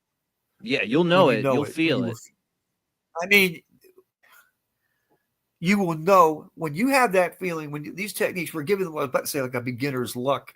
It's almost like the Creator blows in the sails of your boat when you first start practicing techniques, and you feel that, and you know, and It's you like know a that knowing that you can't explain. You just Yeah. know. Well, you Yeah, know what? exactly. In Taoism, they say that the Tao that could be spoken, this energy force, is not the eternal. In other words, if you could put it in a finite, it's not that. Those that know it do not speak it. Those that speak it do not know it. So we struggle. We need, Because conversation people with the want a sacred quick community answer. They want to share our understand journey. it. Yeah. What's that? People want a quick answer. They want to understand it. They want you to sum it up real quick, but it's something The you have answer's to learn that 42. you feel inside. It's just something you know. It's not something that you can explain. That's you can't. Yeah, you try and put it in words, and you just Yeah. get. It's like trying to relate any really profound experience. Sometimes the more detailed, the further away you get from the Right. import of it. But we're all being sprung from that same source. Have that tuning fork, that pitch when that vibration is sounded, we respond. We know, and as I said, we Well, know see, that we know. We're I'd in be that interested divine in learning. place. Not for astral projection, but I'd be interested in learning these techniques you talk about because I've always tried to, and I've had some success, but I've tried to recapture that moment when I was saved, that feeling, that presence. You know what? I feel that presence all the time, but hold on. I only other time I felt it really strongly is when I had seen my the translucent child? image of my child. You've heard the story, in my parents' living room. No, I haven't, but I Again, knew it's what this you're going to say. yeah, I saw him Love, before he was man. born. Love. Love. It was. I saw him before he was born. I'm saying this What we're made is of. the ultimate. Right. It's so powerful, and it's like you wish everybody could experience this to understand. This is why I try to live my life by this feeling of no judgment and compassion for everyone. Because this thing showed me the shadow being that was attacking me, this demon or whatever it was. It had no judgment on that. It had no hatred or ill will towards that. It all is forgiven. Everybody reaches. Well, you remember. Go ahead. I'm sorry, I didn't mean to interrupt. No. I'm Go getting ahead. excited. This is good. This is good. Do you remember? I'm not a big scripture guy. I love the Old Testament because I love history. See, I like the New And I Testament. love a lot of. I love both, and I love the Old Testament for the reason I just expressed, and also I also love Hebrew and Jewish mysticism. Me But too. if Right. you The Old remember Testamen's full of Isaiah- ancient alien stuff to me. That's what I get into with Old It Testament. is Ancient alien Enoch, stuff. Ezekiel. But do you Right. remember when And ill. the Creator says, Inky. he's in Isaiah, he says, "I create the light and the dark. I create good and evil both. I, the Lord, do these things." So it puts it right out there. Duality was created after light and sound, and it gives us free will. But the eternal drama for the Creator's purpose, this is Well, if you're the this is the creator, show. if you created everything, that means you created the bad guys and the good guys. If you're the guy that wrote the novel, you That's wrote right. the bad guy and you wrote the good guys and everybody else in between, right? So You're responsible for it all. Along the way, when Justinian, at some point, Justinian ruled just decided to get rid of reincarnation and all the holy works. Right. And that was a big one. And that was a good example of how this divine knowledge has been hidden from us for so many generations. And it was preserved in certain places where the sanctity of this knowledge could not be assailed. Places like the Himalayas, where the holy ones live, in a very elevated state, and this sacred knowledge has been preserved, thank God. And I know that my master knew a technique that was almost identical to what I learned years later through the medium who gave me the book Autobiography Yogi, which led to me getting the techniques from that church. And Yogananda said, I don't just find what works for you and be loyal to it, because all true paths lead to God. I practice this because this is what I grew up with, and I believe that the reason he came to America was to show that he didn't have to be monastic to become spiritual, that the householder, the businessman who practiced these techniques could, by virtue of their efficiency, reach an elevated state without having to spend an entire lifetime at Spartan find enlightenment or do dishes, find enlightenment, and then go back and do the dishes. In Buddhism, while you're doing the dishes, while you're doing the dishes, man. It's just because what is everything what we're not taught in this culture? It's all about me, and we have such great energy, boldness, but here in the West, especially America, there's a lack of humility in too many of us. There's a lot of instant gratification wanting, quick fixes. Yeah, and we're programmed to want it and want it yesterday. I want it now. But these techniques are there. Well, we all do it. If we have any sense, you have to. And the harder, everyone is dealing with such intense, challenges. And all. Well, of us did you hear my article that said people they have paranormal beliefs are more stressed? The people that believe in the supernatural. I'm sorry. We covered an article tonight.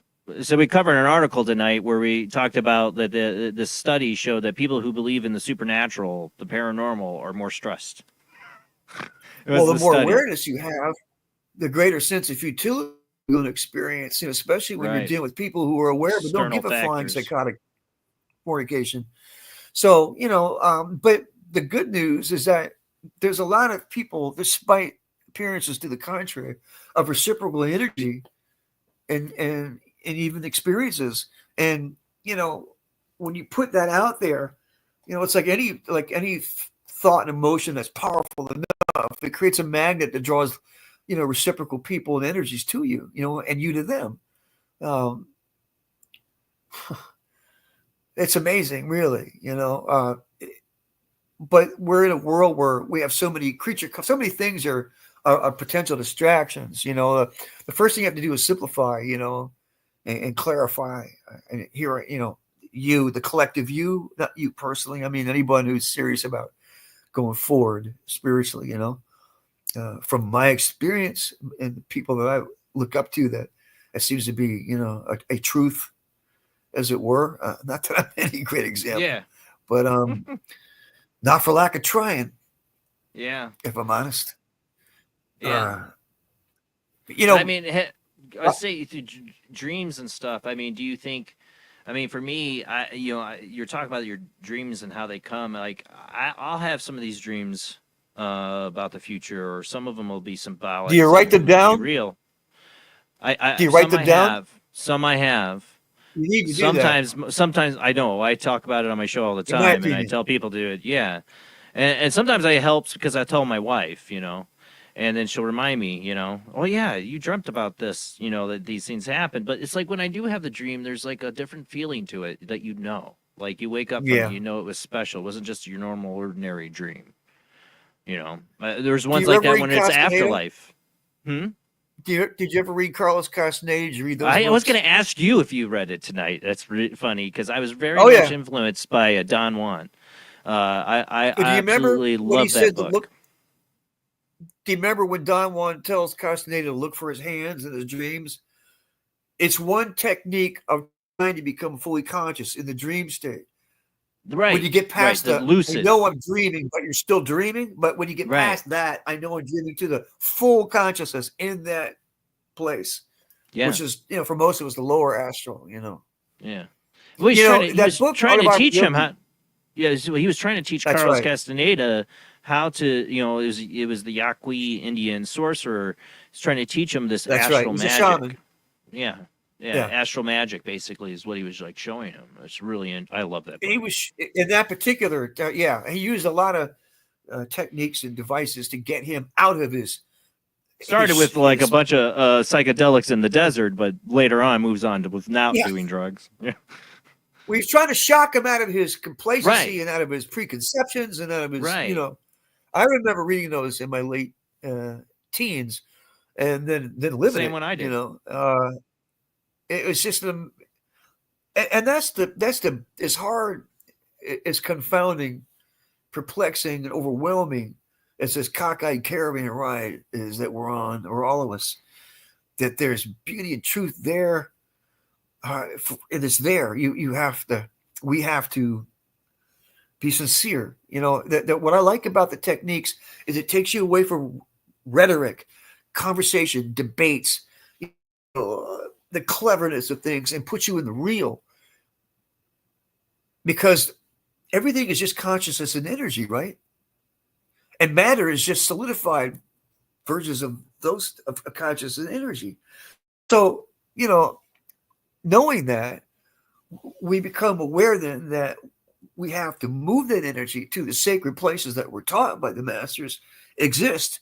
And the spine makes us different than nearly all the other creatures. What you call the chakras, the bottom all the way up to the brain, the 1,000-petal lotus. The relationship, the pituitary gland and the pineal gland, as scientists are finding out, you hear people talking about remote viewing all the time, mentioning those two things. Or Meredith was telling me about that stuff 50 years ago, Yeah. Oh, yeah, and she was for good reason. She definitely understood, obviously, a lot of things, obviously. She was an adept. Yeah. She was an adept. She was, I didn't know how much of a master she was then because I was too immature to know the degree. It's But I interesting knew that she enough to know. chose you to show you these things, that there's something about you that she recognized that it was important for you to see this and show you, I mean, she saw something in you. I asked her why. And she said, when you told me about that dream, I knew that you had been. And she said, many are called, but few are chosen. I said, I'm a knucklehead. Are you sure you got the right guy? And she said, no, Kevin, we all are endowed with that, but we're all in different levels of that because of the decisions and choices we've made in this lifetime and the lifetimes leading up to it. And she said, I knew the dream was unique. And I was trying at that time to compare, that to other stories I knew of my contemporaries. Because I looked up to a couple of people in particular, but none of them ever shared anything of that metaphysical nature to me. Not saying they didn't have it, but so later I tried to figure out, maybe because I'll be in a public eye because I'm playing music, that I'm supposed to maybe share this with somebody who's going to do something important. Because through the years of my life where I have been through what Oakland described as if it was a novel co-written by Dostoevsky and Dickens and adapted to film by Tarantino, you get an idea what my life has been like. Tarantino, an interesting director pick on that one. Well, there were many times when I wished I had just stayed on the mountaintop. And the guitar was calling me. I was fascinated with women. I knew that in order to really advance, you had to pretty much lead an ascetic life. And the ideas of celibacy, there's not anything evil or wrong with sex, for God's sake. We all know that, or I hope. I had a thought about it. I before I met my wife, I wanted to join a Buddhist monastery. I was really seriously looking into it. And then I the met my Kung wife. Fu monks talk about it. When we were learning about Iron Palm, the higher, when you learn the Qigong, we were taught, Master Sifu said, you got to be celibate for 90 days. And we were all like, I was, the oldest guy in the class was like 28. And we're all looking at each other like, what have we gotten into? But because that energy is dissipated through lost in the fluid, the vital fluid when we have sex, of course.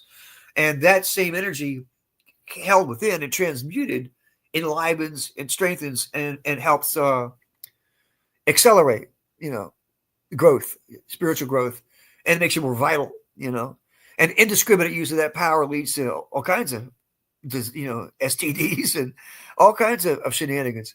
So, anyway, yeah, sex is a powerful thing. Sex is a powerful thing. Teach our young that. Well, I was very, I was young, and in those days, I am no saint. I'll tell you what, man.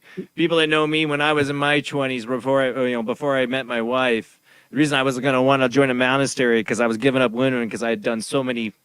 I was bad, and I was like, I need to go to a monastery to get away from it all.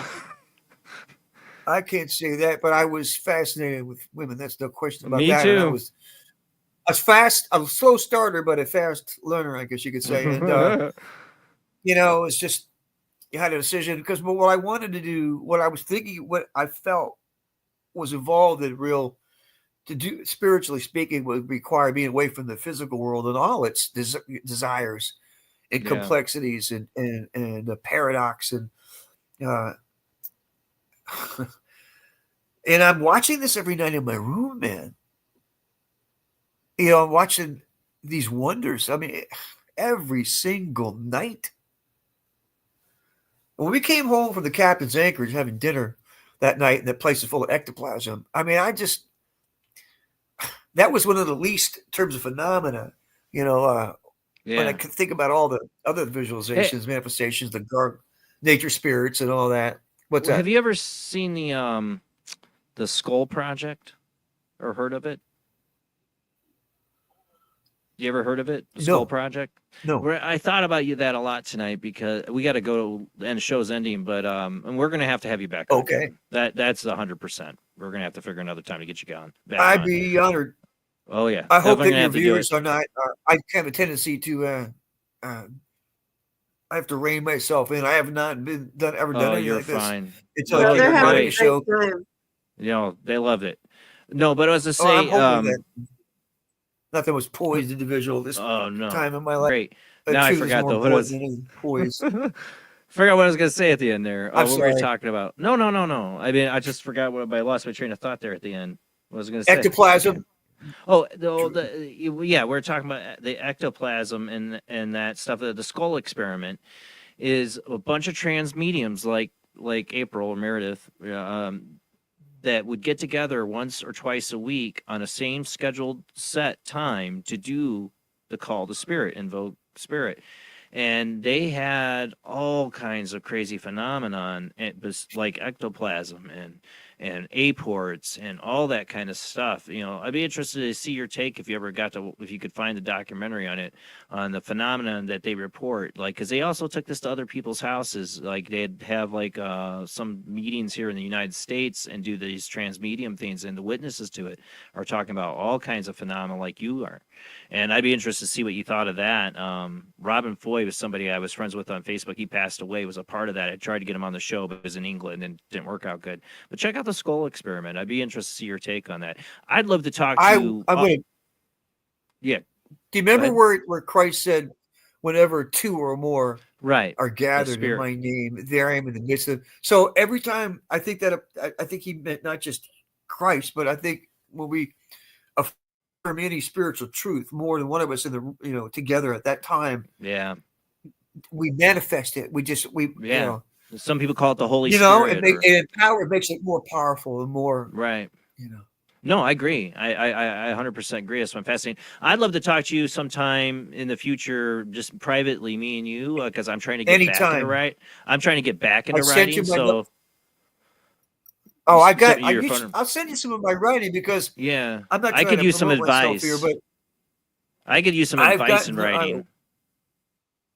I will send you some excerpts, brief ones, and I put my phone number and my emails to you. We'll have to talk. And I'll send it again in case you've erased them. No, go ahead. Send it to me again just to make sure I got it. But I think I got it. But just send it to me again to be sure. But I'd love to talk to you in private. I am trying to get back into writing. I could use some help and advice. You sound like in the same I could be to help any human being in especially this life, because it has a lot to do with folklore and mythology and stuff. So I'd love to talk to you sometime about all that. I'm your boy. We definitely got to get you back on the show. You've been super interesting and fascinating. And I know you got a lot more experiences to talk about, and just philosophical, just conversations. And maybe when we get you back on too, people call in. We get you a night kick, because I'd love to have people talk to you. We should talk to you. We didn't get callers tonight. Some nights we do, some nights we don't. But next time, maybe we get you in, we'll get some callers too. So thank you so much, Kevin, for being on the show. Any links or sites or anything you want to get out, last information to the audience? I just want to say thank you to you and your co-host for this privilege of sharing this journey, and to everyone here. I wish you peace and purpose and love and safety. Remember that the Creator loves us with a perfect love, despite appearances, all the chaos and cruelty. Lean into your faith, and surround yourself with those who reciprocate that, if I could presume to give anyone any advice, but I really want to just extend my gratitude to everyone here for having made this evening. And I'm sorry if I didn't respond to my computer went down, and I'm on a computer. I was dragged kicking and screaming in the 21st century. So it'd be comical if it wasn't so potentially farcical, but I didn't know how to even answer some of the questions, but I'm glad if it went well with all of you. It was a real gift to be here. Thank you again. Thank you so much. I certainly would like to come back. And yeah, we for gotta round get you two, back on. Definitely got. And any questions, you and I, you got my number. I'll email it to you when we hang up here, and we'll take it from there. Lovely meeting you, your co-host. I'm sorry. Great meeting you as well. I'm looking. I'm a bad host. I'm a bad host. I never introduce Jamie or Rob to the guests. We just go right into it, and they'll start talking. Be like, oh wait, who's that? Jamie. I'm sorry, Jamie. I love you. But thank you so much, Kevin. You've been great. We're going to have to get you back on the show. But that's it for the show. We'll be back next Sunday, same bad time, same back channel. Don't know if we'll have a guest next week or we're just going to do open lines. Kevin, we'll give it a month or so, and I think we'll probably just try to get you back on the show. You should be free, right? We'll get you back on another Jason, Sunday night here. Are you available to talk to? We can talk in the daytime, or do you have a day job? I can't remember what your. I'm all over the parameters place are. I'll email. I'm all over the place with my schedule. I don't have any set schedule. I work retail, Good. so I'm all over Good. the place. Good. We'll find a time to talk, Kevin. We'll connect tomorrow. And Jamie, God bless you, and thank you again. God bless you. All right, everybody. guys. Good night. Thanks, everybody. Thanks for the donations. Thanks to my YouTube members and Patreon members. Your support really does help the show's finances. It takes a lot to get this together financially. It's gotten a bit worse. They've raised the bills for the show. So to you guys that do help financially support the show, thank you so much. My heart goes out to you. Thank you to everybody who shares out the show. Keep telling people about Paranormal Soup, where the weird happens live every Sunday night. Don't forget to follow and subscribe on YouTube, Facebook, and Twitch. Everybody have a great night. See you next Sunday. Good night. That was great, Jason.